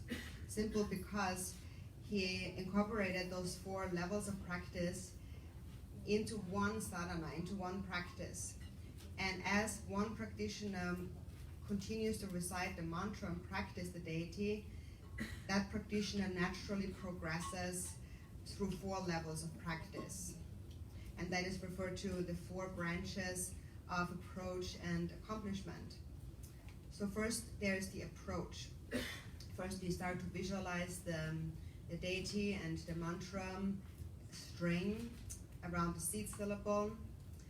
So first, we become acquainted with the deity. And then secondly, when that becomes clear, the second step is called the close approach. And so here we can begin to circulate, turn the mantra garland, and also visualize light rays radiating and gathering back and so on. And then in the third step, the accomplishment, you more and more understand how your own mind and the deity's mind are really not different. The Buddha nature of all beings really is the same if you give rise to bodhicitta. And then when you come to the fourth step, the great accomplishment, then you realize that this is the nature of all sentient beings. It is just that they are in an unripe state currently, but their mind is all the same, and also their physical aggregates and their sense sources and their elements is actually all the same. It is just like an unripe seed of a flower.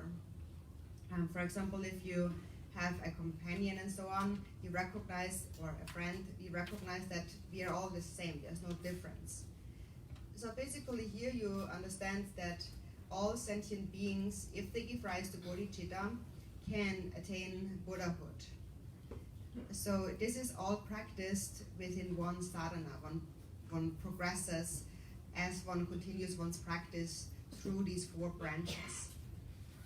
And so in their essential nature, the 4 branches, according to the old system, and the 4 classes of Tantra, according to the new system, they are the same in meaning.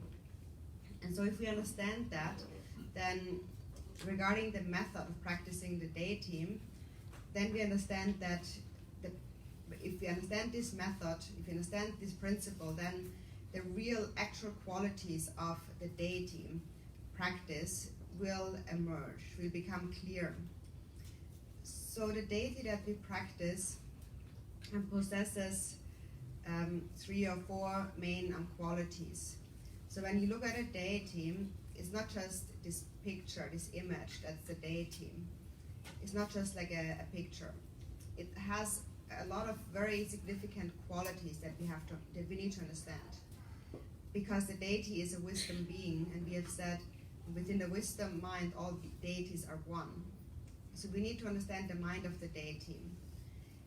The mind of the deity is Dharmakaya in essence, and that is the empty, space-like essence of the mind. And from that expanse, that space expanse of Dharmakaya, arise the Sambhogakaya in the form of the deity, such as peaceful and wrathful deities and so on. And then from that arise the Nirmanakayas appearing, for example, in the human realm. It is said that a Buddha is an embodiment of those 3 kayas. We also speak about that later in the context of Guru Yoga. And so those 3 kayas then that's the quality of the deity, or the kind of this is what the deity is. And then what it does with these qualities is again threefold. The deity possesses 3 main qualities qualities, and that is omniscience, love, and power. First, for the omniscience, the deity knows the minds and the dispositions and the sufferings of all the sentient beings.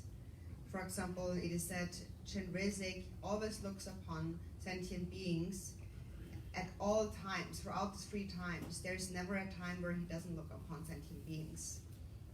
And that is not from, because on the ultimate level, the deity is connected to you. The deity is connected to your wisdom mind.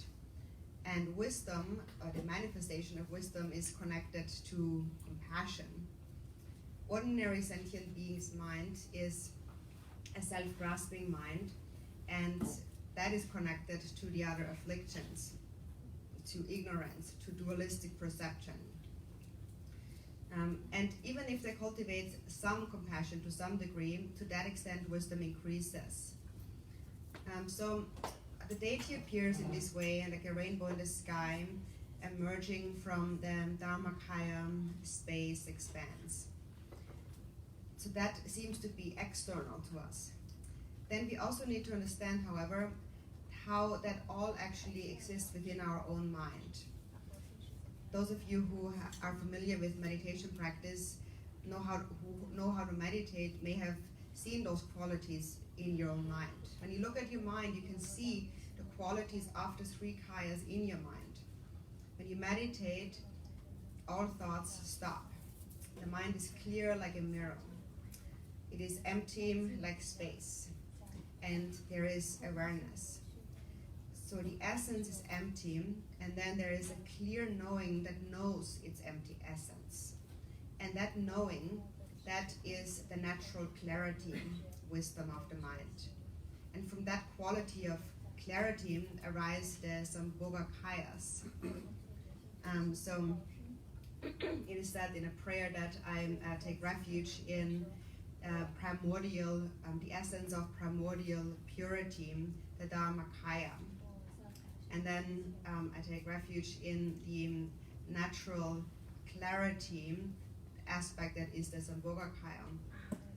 So when you rest within that state of clarity and emptiness, state of Mahamudra, that state is exceedingly joyful. When you rest within that state, you feel just very happy. Because to such a person, there is no more source of suffering. And then you know that, but then you also see those sentient beings who do not know that. And they experience intense suffering due to their negative karmas that they have committed with an afflicted ordinary mind. Actually, we can see the ripening of all karma in this world. We can see the suffering of the 3 realms in this world actually. For example, we can see it in animals and so on. The mind is the same, but still they have not realized all of that. So when you see that, then great compassion arises for them, an all-expansive compassion, and that is all-pervasive. And from that all-pervasiveness, this vast compassion, from this all-pervasive compassion, the Nirmanakaya arises. So this is how the 3 kayas are within your own mind. So when you think of nothing whatsoever and you look at your mind, then you can see this clear, this empty essence and clear nature of the mind. And so that is the quality of the deity, the 3 kayas within you. It is just that it has to ripen. And if you allow it to ripen, then with 100% certainty, it will ripen into the deity. Because you can see it, it's here right now in your mind. When you really look at it, you can actually see those qualities. And then if you cultivate them, they will grow just like a seed into a sprout, into a flower. And as you continue your practice and witness this process of growing, of maturing, you develop trust, unchanging trust, because you experience, you see how it is all really true. You can actually mature into that. You can become that. And then sentient beings have not realized that. So you feel great love for them, which is the second quality of the deity. So we have said the first quality is omniscience, second quality is love. I'm coming back to that. And the love is the love that a mother has for her only child. Imagine what kind of love that is if you only have one child. And that kind of love the deity has for all sentient beings. And then the third power is the power of granting protection. They have that power. If you really trust the deity from the bottom of your heart, and especially in times of difficulties, if you are able to remember the deity, then the deity really has the power to interrupt the misery in your mind. So how does that happen? On the ultimate level, all karma and imprints arise out of self-grasping. And when you think of the deity, that thought of self is interrupted. So when that thought of self is interrupted, then also all karmas and imprints are interrupted. And then there is just Buddha nature. And when you then think of the deity, that is why it is so powerful. And so, of course, in the human world, we have our karma, and we have the karma to experience different difficulties. And often, even though you think of the deity, it doesn't mean that the difficulty will just disappear completely. The outer circumstance might not disappear, but if you are able to think of the deity, then your mind changes, and there is no experience of suffering, no feeling of suffering in your mind. And actually, it also can have an influence on outer circumstances. For example, I had a personal experience with that. I once had a car accident, and there were 5 people in the car, and the car had flipped over, and it was completely totaled. And however, none of us passengers was harmed in any way. Nobody had a little cut, but nobody really was majorly injured. And so after all that, the car was completely totaled and nothing happened. So people were asking, so what were you thinking at that time when it happened? And actually, all I was thinking of was Tara. That is why I always say, think of one deity among all of these deities.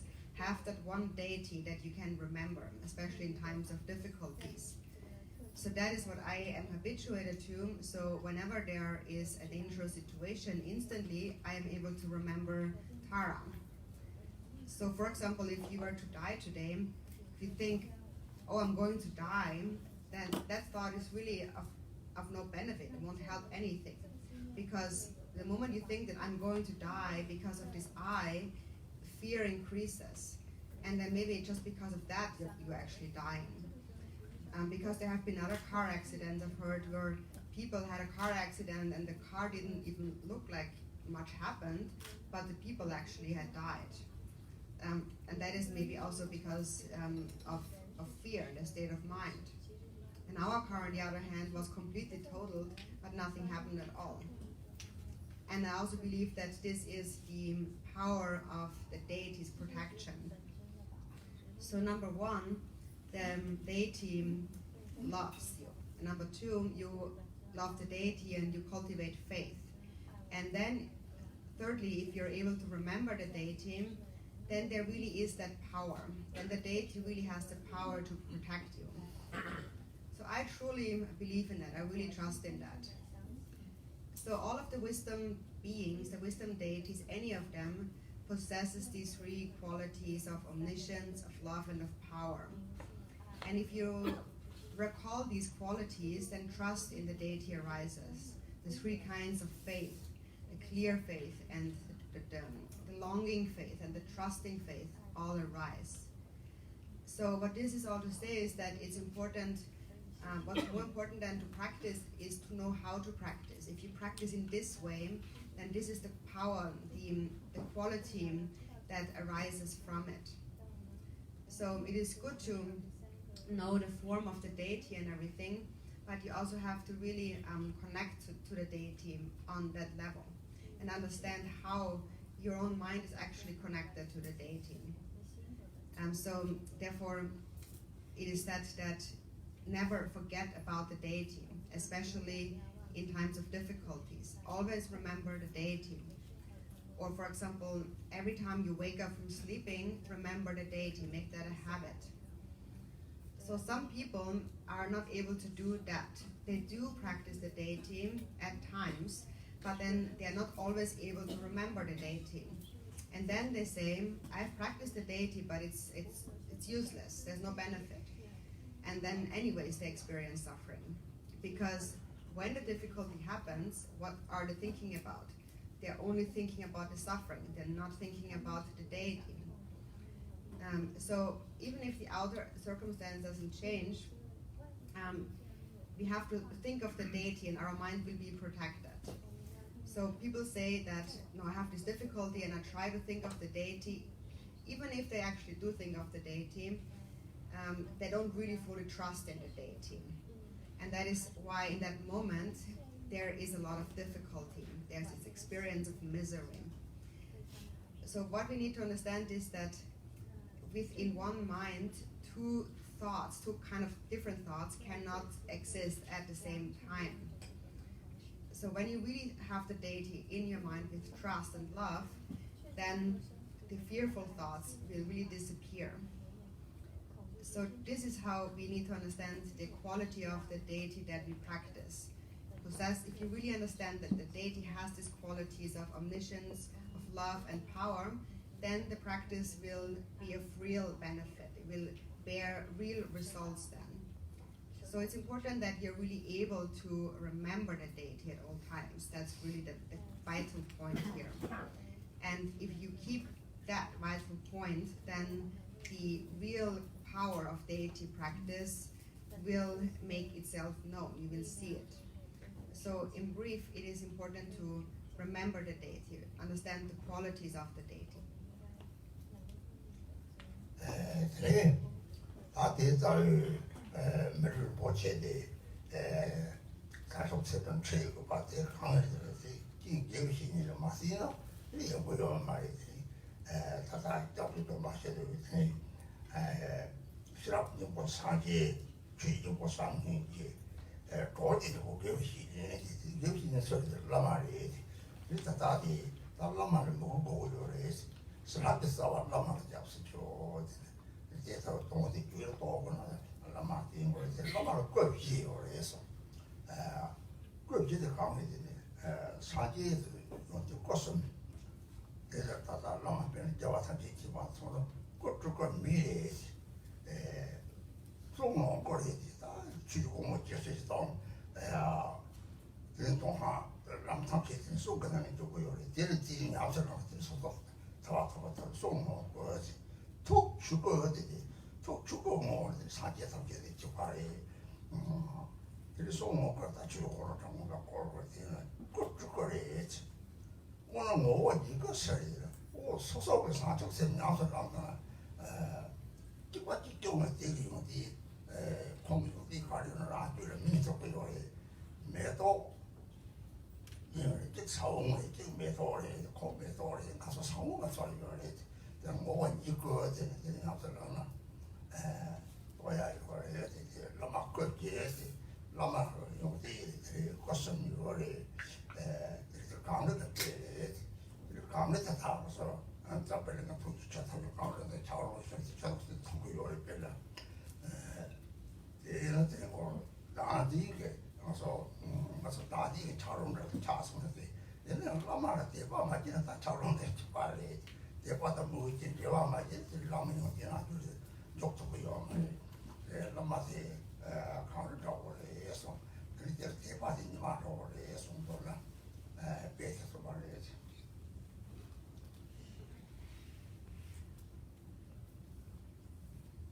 And so then, how can we as precious human beings, how can we actually encounter bodhicitta? We encounter it through the condition that is the spiritual teacher. Without the teacher, it will be hard to encounter it. When we take the refuge vow, we say, I take refuge in wisdom, transcendent awareness that is the heart essence of the Buddha. I take refuge in love and compassion, which is the heart essence of the Dharma. And I take refuge in the virtuous friend, which is the heart essence of companions. So who is this virtuous friend here? It is the Guru, the Lama. Next, we need to cultivate devotion to the Lama, because it is said the Lama, the Guru, is the root of all blessings. So when we, in order to realize the nature of the mind, we need to rely on a Guru. And so here it is said that the Guru possesses the qualities of the 4 kayas. First of all, he possesses the 3 kayas. He's the embodiment of the 3 kayas, which is a quality of a Buddha. For example, His Holiness the Dalai Lama, his body is a Nirmana kaya, a human being. The speech is Sambhoga kaya. Through his speech, he teaches the 84,000 different Dharma teachings, the paths of Sutra and Tantras. And if we practice his instructions, we attain the state of liberation. His mind is the Dharmakaya. Within that state of Dharmakaya, he is one with all the other Buddhas. With the speech, Sambhogakaya, he turns the wheel of Dharma extensively.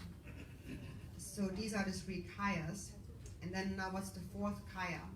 It is called the Svabhavika kaya, or the essence kaya. And that is something that you accomplish. When you practice bodhicitta, you become one with the mind of the Guru. You realize all of the Guru's qualities. And that realization is what we call the 4th kaya, the essence kaya. Then all of the Guru's qualities will arise within your own mind stream. So right now, we are like the seeds of a flower. And the Gurus, our Lama, is like the flower.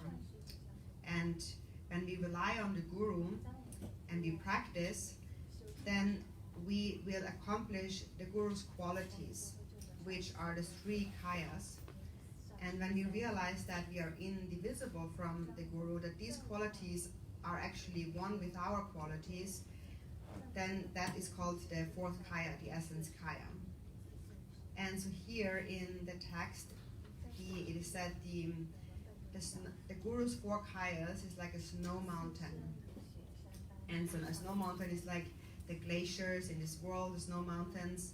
And when the ice on the snow mountain melts, streams of rivers emerge, and that's the water that we then drink. So now here the example is the Guru's 4 kayas is like a snow mountain. In some other sense, our self-grasping is like ice. That is, if we do not cultivate faith in the Guru, the mind is hard like ice. And then the qualities of the Guru cannot arise within our mind. They cannot enter our mind. And so here in this context now, the Guru is like this snow mountain, and your devotion to the Guru is like the sun that melts the snow mountain, and so then the stream of blessings can permeate you.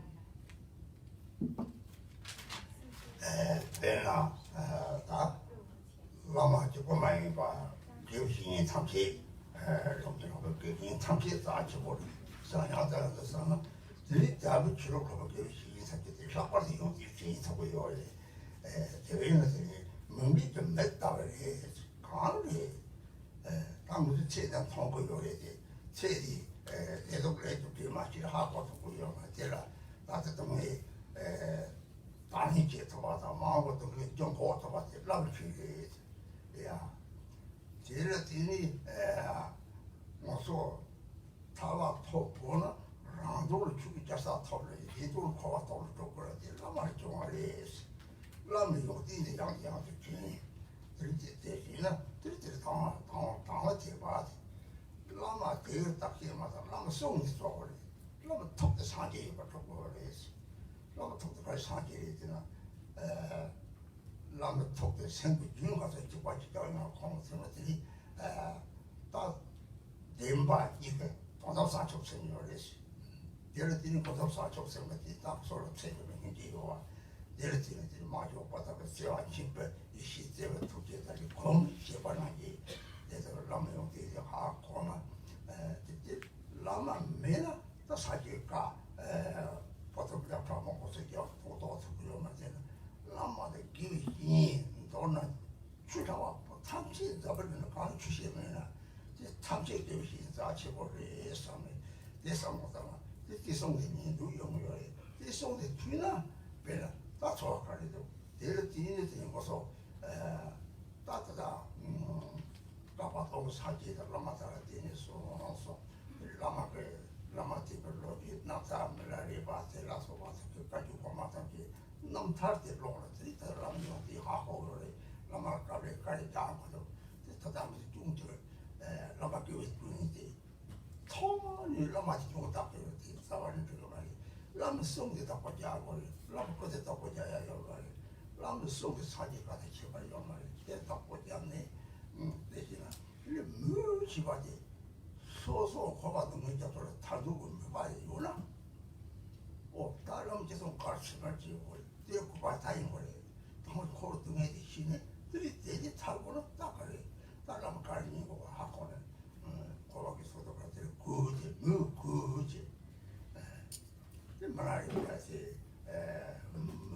무서워진 거지 무지는 가게 그때 강아지는 바다 마들라서 밖에 치고는 라마 피까지 치워요 말이지 라마 피 디니스리라는 라고를 제대로 되니 고아들 해줘서 타네 이도 타도 사기에 공항을 겹쳐가 라면은 그냥 제토요 말이 들이나 나들 라면 어디 마고 요거를 또 통통을 라면 어디 양양들 다 그래서 라면 뭐 제도 뛰나 라면의 세대 좀 잡고요 그냥 그냥 보지 이 지구라 디센주를 가리오나 데들 세주 받자 데들 디니들이 소설들이 용기 좀 보여요 대일 가고서 써먹는 돈나 라기 이치카세도들은 시에 보라고 찌와리 야콘 대바를 줘도 많고는 인제는 줘도 라마를 볼 대바를 줘도 대외고 사조서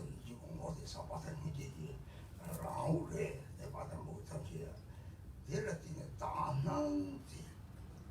다난지 봐도 현고말 대바체다 이나 대세라가 다디나 같이 받아도 요래 다난지 봐 현고말 상문기 같이 지나더니 양락이 다디지 다도 왜 저놈부터 시는 네가 같은 돈을 한 거지 시합 치고 여기 생착으로도 쉬려고 요래 너 대바다 다난지 소개를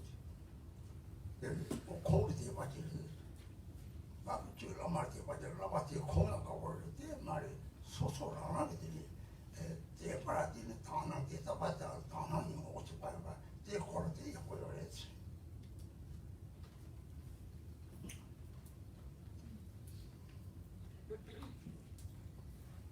And now here, now speaking of this virtuous friend here, we are not only talking about this one Lama, this one Guru that we have, but we really are talking about all of the teachers, spiritual teachers, and also worldly teachers who teach us anything, any good quality. We should regard them all as very precious. And especially the spiritual teachers are very precious because they are like opening our eyes from darkness. So they are awakening us from darkness, like a light in darkness. And that is because how they become our eyes, how they help us see, is because now all we can see in this life is just the purpose of this life and whatever happiness and suffering we experience. But we don't understand that this is all due to karma. Through the Guru's instructions, we learn about karma, and if we know that, we are able to accept the suffering we experience now, and we are able to avoid more suffering in the future by avoiding its causes. So if one attains the state of liberation for one's own sake, for yourself, you first attain the kingdom, the royal seat of the Dharmakaya, and for the benefit of others, you continue to manifest in various form emanations to help sentient beings for as long as samsara exists. And that achievement, that comes from the Guru, from what we have learned from the Guru.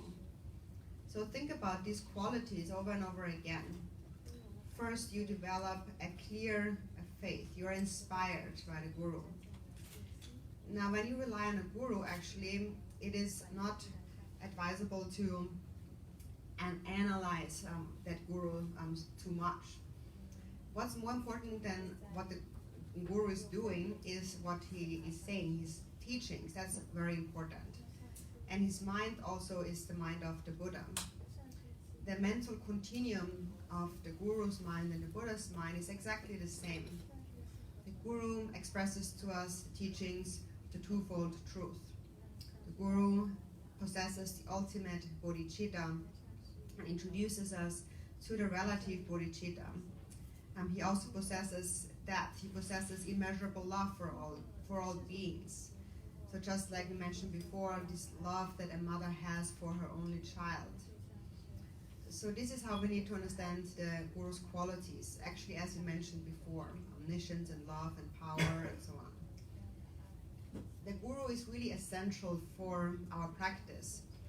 Even if we had all of the Buddha's words, had all of the scriptures, we couldn't understand them if we wouldn't have a Guru who explains them to us.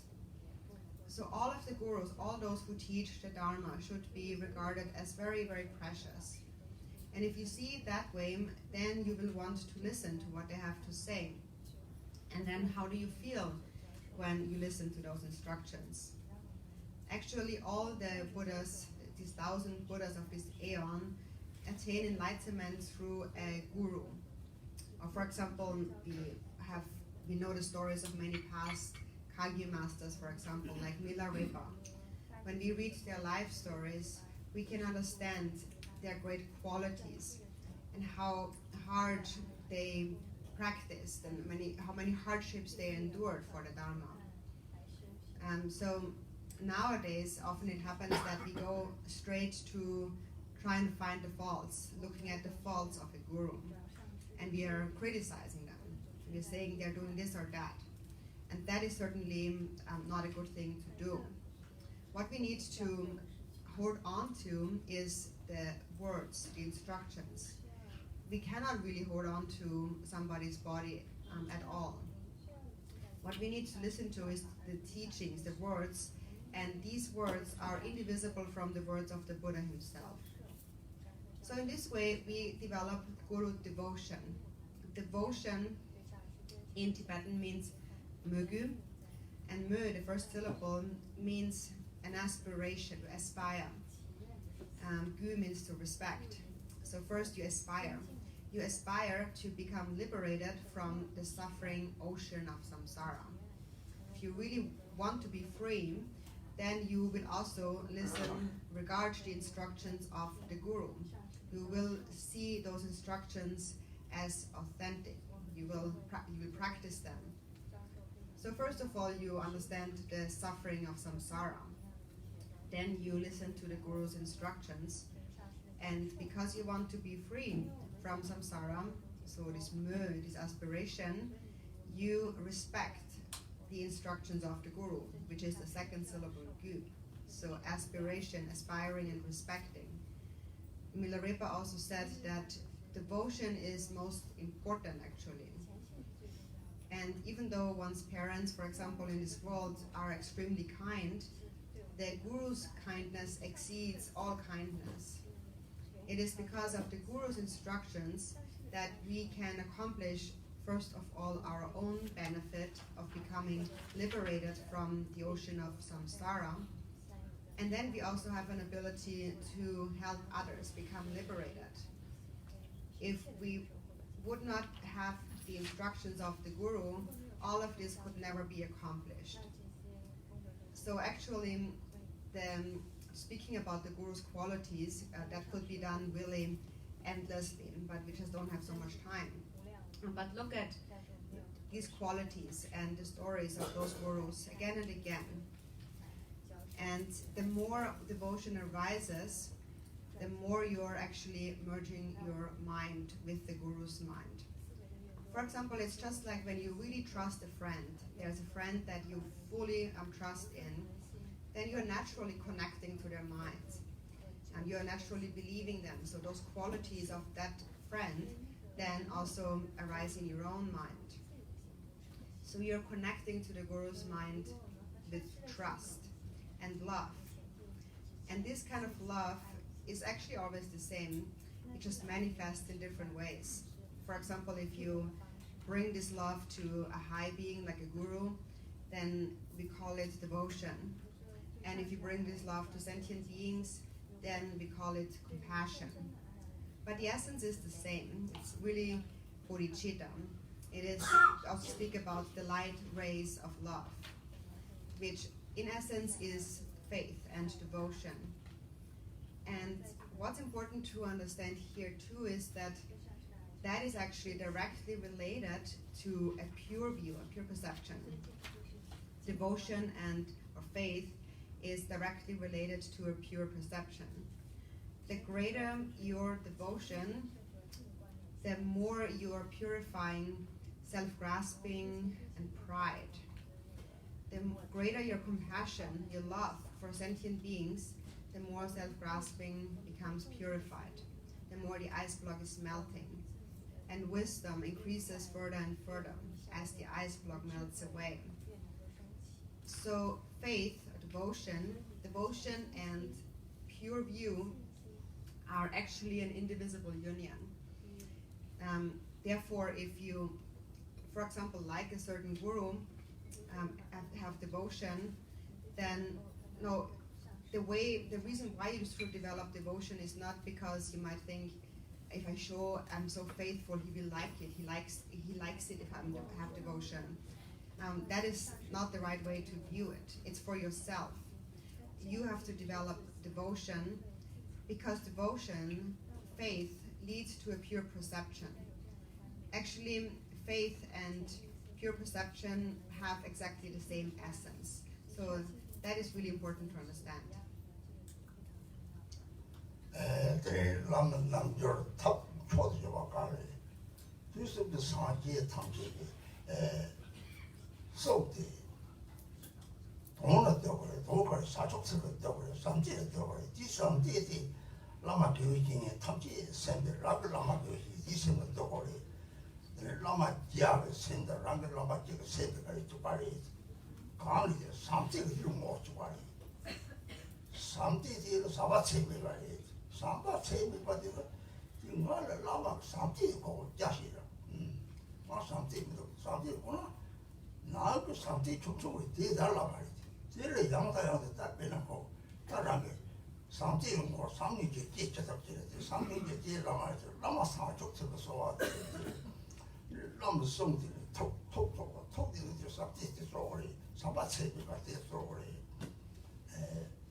And so the most supreme method for practicing the Guru Yoga is that to understand that the instructions, the teachings of all the Buddhas of the 3 times are included within bodhicitta. That's the essence. And also, we need to bring all of the Gurus into one Guru. So the mind of all the Gurus is included within one's own Guru's mind. So if you have 100 Gurus or so, their mind is indivisible from the mind of your Guru. And how are they the same? It is because the essence of their mind is love and compassion. It is immeasurable love and compassion. And that is actually the inner guru, the actual guru within yourself. It is that you have to recognize the true guru to be love. And then when you look at your mind and find, I don't have a lot of love, then you have to develop love. And when it arises, that love is the actual guru. The more love arises, the closer you actually get to realizing the nature of the mind. Therefore, it is that I supplicate to Bodhicitta, the actual guru within your own mind. So, more than the body, the speech is more important than the body, and the mind is more important than the speech. And the mind is most important, and that is the guru's boundless, immeasurable love. That's really most important. When that arises, self-grasping disappears, and you come closer to the realization of Mahamudra. So, what is said in the Guru Yoga context is that recognize the actual Guru to be Bodhicitta. When you hold on to the Guru, hold on to the mind of the Guru, the mind of Bodhicitta.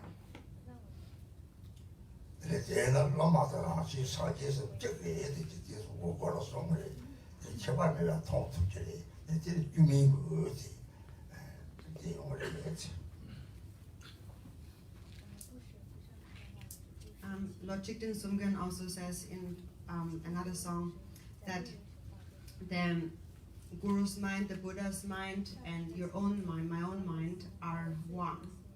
When you realize that, uncontrived, unfabricated devotion arises.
And then next, number 4, we come to Mahamudra. And so it says, if the clouds of thoughts do not vanish from the vast sky of your mind's nature, planets and stars of the two wisdoms will not shine. So the mind is like space, like the sky, and thoughts are like clouds in the sky. So how do we realize that? When do we realize that? First, we must develop immeasurable love. And when that arises, next we realize that one's own love and the Guru's love have a single essence. So then there's no more duality, no dualistic perception of self and other. And in that moment, if you look at your mind, it becomes just like space. There is no thought in the mind. The thoughts are seen like clouds in the sky.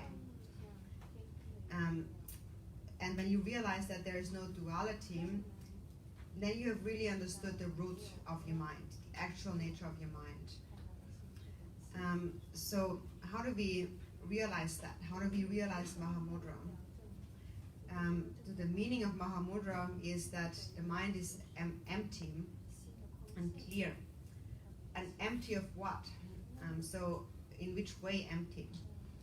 So when the mind is empty of self-grasping or self-cherishing, then when there is no concept of self, then it is also empty of a concept of others. So it is empty of dualistic grasping at self and other. And then everything becomes one, non-dual. On the other hand, if one clings to this division of outer and inner, and one tries to eliminate empty the outer world, no matter how many objects one empties, they will never really be emptied. The perception of other will always arise, for as long as there is a perception of self. And once that perception of self is empty, then naturally others will become empty. There's no others. So these dualistic concepts are like clouds in the sky.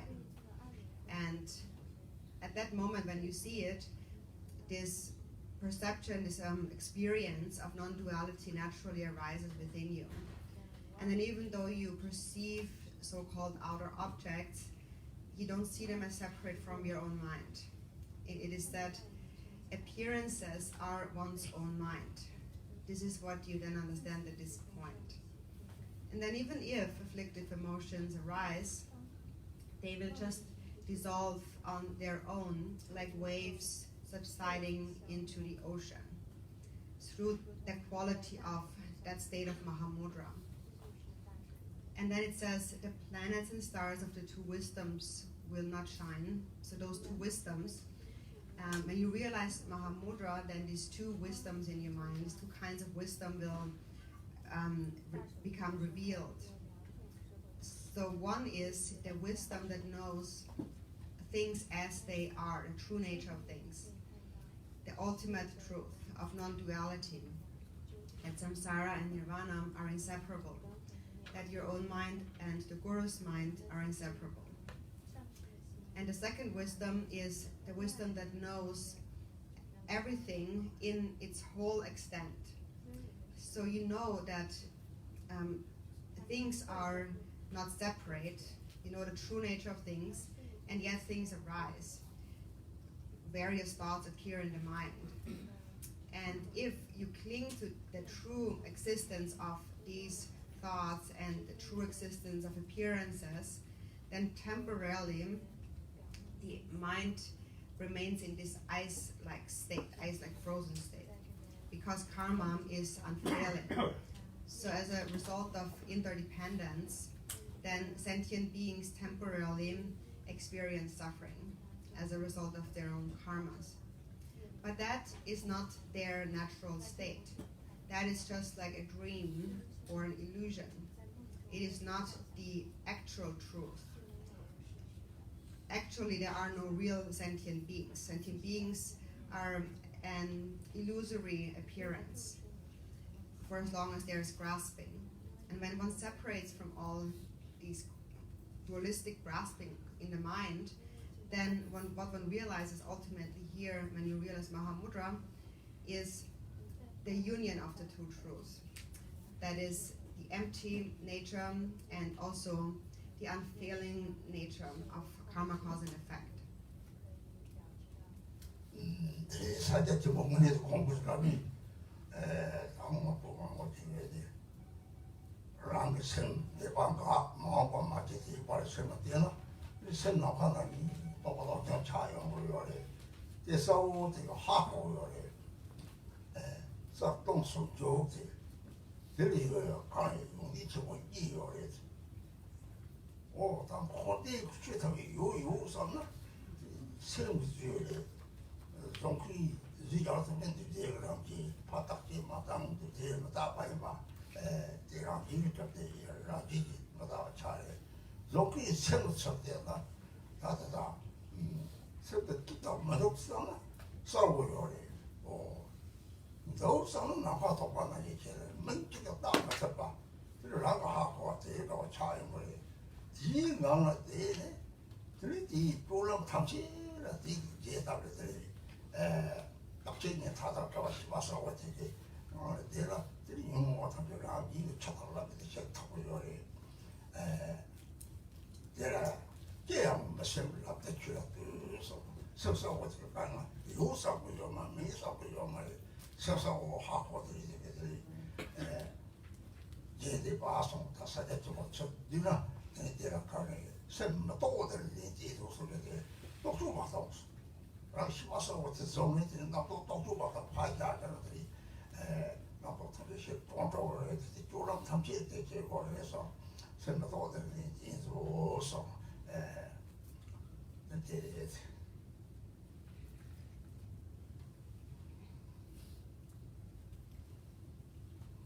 So then when one really comes to see Mahamudra, the natural state of the mind, so in general there are many teachings on that, many things to be said, but in brief, when you meditate, you look at your mind, there is a moment where all thinking stops and no other thought arises, and you're gazing at the state between thoughts, at the mind as it is naturally, when all thoughts of the past have stopped and no future thoughts have arisen. And that space is clear and empty. It is completely empty like the sky. There's nothing, completely empty. But then there's also a clear knowing that knows, it's conscious of its empty nature. And that is what we call the union of clarity and emptiness. And that mind has two main qualities. So that is, on the one hand, you might think that all of these phenomena of samsara and nirvana, they exist, everything exists.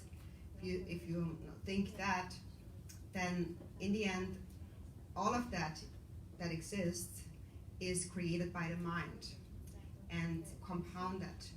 Therefore, do not analyze all of these appearances. They are compounded phenomena, they're impermanent. They arise naturally. Impermanent phenomena arise naturally. Look at the mind who has created all of these phenomena. So then secondly, when you look at the mind, you might think there's nothing. When you think it's not there, nothing exists, then there still is conscious clarity. And so then when you think there is something, again, it's empty like space, like the sky. You just can't give it a name and a label. It's just something that you yourself experience and know. And once you know, then you continue to remain within that state in all your daily activities. So these two qualities is that through clarity and emptiness, you realize, when you realize clarity and clear and empty nature of the mind, you become free from the two mistaken views of eternalism and nihilism. So you just stay within this clear, natural state all the time, without clinging to anything. And then whatever affliction and thought arises, it will naturally dissolve like a wave on water. You just let it be, and it dissolves on its own. In the Mahamudra teachings, it says, without a thought, look decisively at the ultimate nature. So you don't think in terms of there is something there, or you don't think in a negating way. You don't think anything at all. You just stay in this clear knowing state. And that is really the essence of Mahamudra. So it says, apply your mind to non-thought. Non-thought here means that don't analyze what arises. So non-thought means that thoughts arise, but don't analyze them. Just let them be natural, and they will dissolve on their own. They will go away on their own. So that is something to be sustained throughout all daily activities.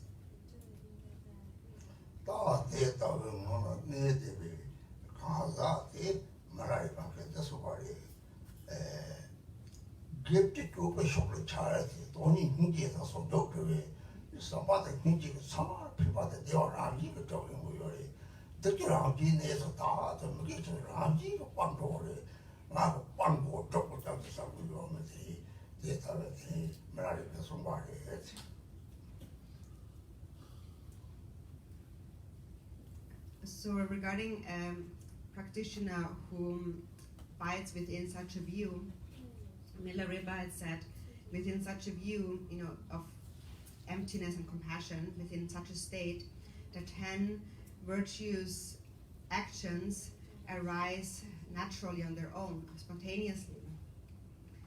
So whatever you do, just naturally becomes of benefit to others. And then he said the 10 non-virtues are naturally purified. They're purified on their own, which means there is no thought that thinks I need to abandon anything or I need to accomplish anything.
랑 다도 좀 쓰고 말이 들때다가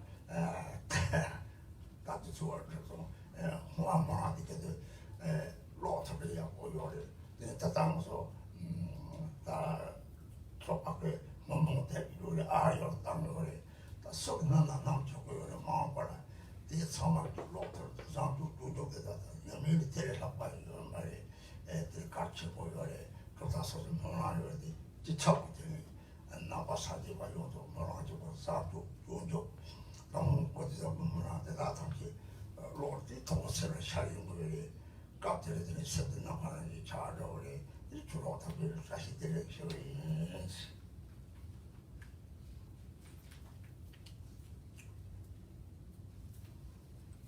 무슨 역시가 다tuk 사지 과방서고요. 다tuk 사지 과방 라비 토인 거를 배는 다디의 파세 송사나 너도 방법으로 하게 사지 용기 사지 거서 용기라고 세대식으로 코로나 요래서 대통령 나디가 요소 대통령 말이지 모두 영수도 사지 과방서고요. 내가 다tuk 사지 과방서 많이 봐. 내가 저렇게 되어 영체 봐. 이제 봤어서 말하더니 사디의 시라고 되는데 다tuk 사지로 과방 나빠 사지를 남들을 뛰나 그때 독비발에서 대답을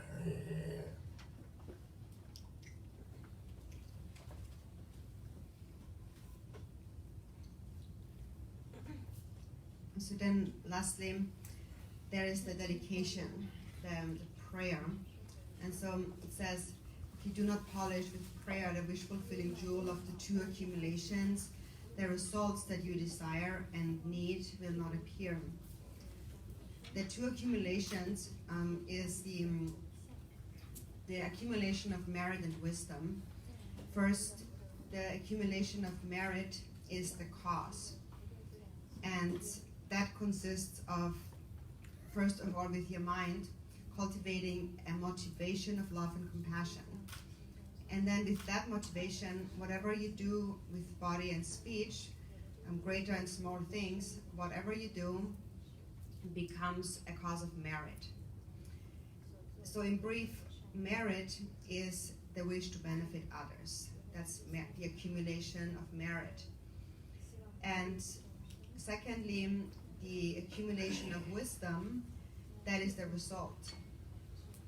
And now at the very end, we offer dedication so that as an antidote of holding on to the roots of virtue that we have accumulated. So whatever virtue we have accumulated, we give it away. We don't think, oh, I did this or that, I practiced so much virtue. So in order to remedy that selfish intention, we dedicate for others. And that is very powerful. For example, if you would just give a spoonful of food to an animal, with that motivation, that is actually the most supreme offering you could make to the Buddhas. That is the dedication of all the Buddhas after 3 times. The benefit of all sentient beings. And if that is your aspiration, then even if you just do something very small, it becomes very powerful, very vast. So seal your virtuous activities with a mind of bodhicitta, which is an antidote to clinging to your own roots of virtue. And prayers in general are very important, very powerful. For example, there is the King of Aspiration prayers for excellent conduct, or the Bodhicharya Vatara dedication prayer, and so forth. Actually, if you cannot do any other practice, if you just do such a prayer, just recite such a prayer, that is actually very, very precious. Every time you read a prayer and you reflect on the meaning of those words, your mind is opening up. So with your speech, you are reciting prayers over and over again, and then engage in the practice of virtue as well as you can. So that's the accumulation of merit. And that leads to wisdom. So actually merit and wisdom need to be a union. and they are a union. Because the moment you cultivate an altruistic mind, self-grasping already diminishes. And when that diminishes, the inherent qualities of Buddha nature will reveal themselves, will become clear in your mind. And which is here, like it says here, which is just like polishing a diamond, for example. The more you polish a diamond, the more its brilliance will reveal itself, the innate quality of the diamond. So when you are dedicating, you bring to mind all the roots of virtue accumulated by yourself and others in samsara and nirvana throughout the 3 times. Now regarding the 3 times, how do we dedicate virtues of the 3 times? How do we dedicate past virtues? For example, in the past you have committed all kinds of virtues, actions, but some of them with a pure motivation and some with an impure motivation. So now by changing your motivation, you can actually transform all of these impure virtues from the past into pure virtues. And in this way you dedicate the virtues of the past. In the Vajrakilaya practice, there is also a very brief line that actually shows that very clearly too. There's this line about the pure accumulation of merit after 3 times. So everything becomes pure now and in the past and in the future. And that is because now you're transforming your motivation into one of altruism. So then how do we dedicate future merit? In the future you make a commitment. You think that in the future all I need to do is benefit others. If I have money in the future, I will use it to benefit sentient beings or the country and so on. I have no other personal thing to accomplish. I only want to accomplish the benefit of others. So that's the future merit that you can dedicate, your future aspiration. And this is what the Buddhas of the 3 times have done. Whatever good they have done that for the benefit of all sentient beings. And through such practice, self-grasping diminishes at the same time. So actually, there is not even a need to think that I am accumulating anything, I'm doing anything. All you need to do is hold on to the altruistic mind that cherishes others. You just care for others and not just yourself. Regarding this kind of self-grasping, Lord Jigten Sumgon had said, if you, in other words, to claim it yours, if you want to claim anything as yours, then it should be all sentient beings. So that's the good kind of self-grasping. I'm holding all sentient beings as yours and caring for them in that way. And then there is no need to separately care for yourself, think to yourself. So on an ongoing basis, it is very important to always recite these kind of dedication prayers. There's a book, a blue dedication prayer book that includes all of the important prayers that actually the Ohio Center has, and you can get it from them. It would be good if you would read any of these prayers as much as you can. For example, it includes the aspiration prayer for excellent conduct, or the Shantideva Dipuracharya Vatara dedication prayer, or Samantabhadra prayer, and so on.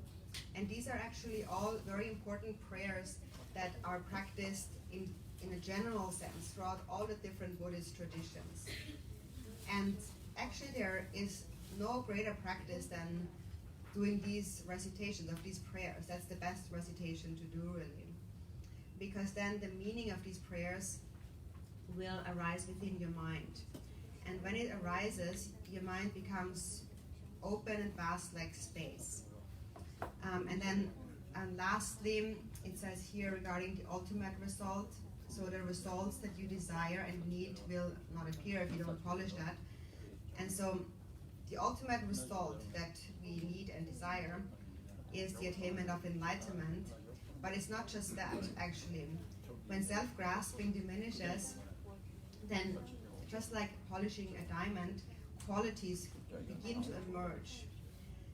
So these are inherent qualities that you already have.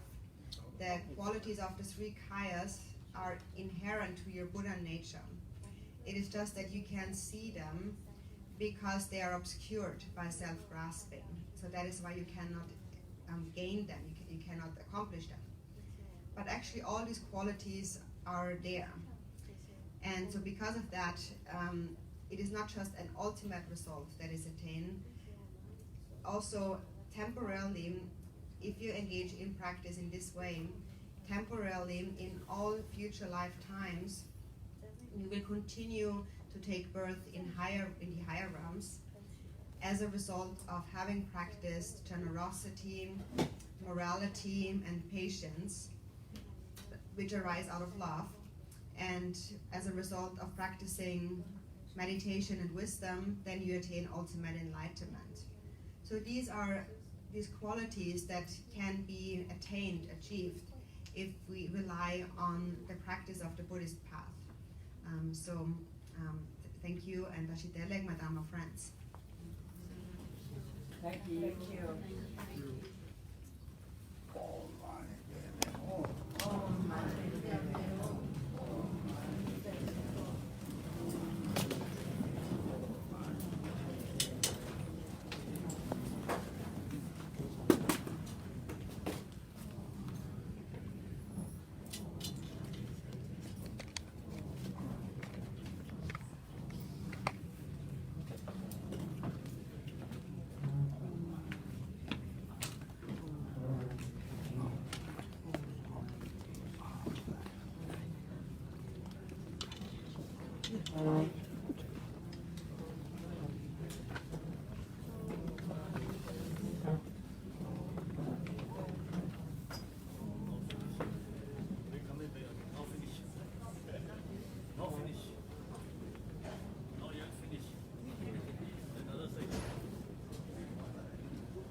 Can you pay attention for a minute?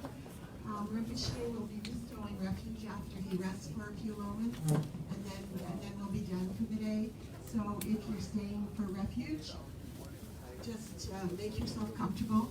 Also, we please request that you not go through the lounge downstairs, nor use any of the facilities. We haven't paid for renting that, and it's not our place to go.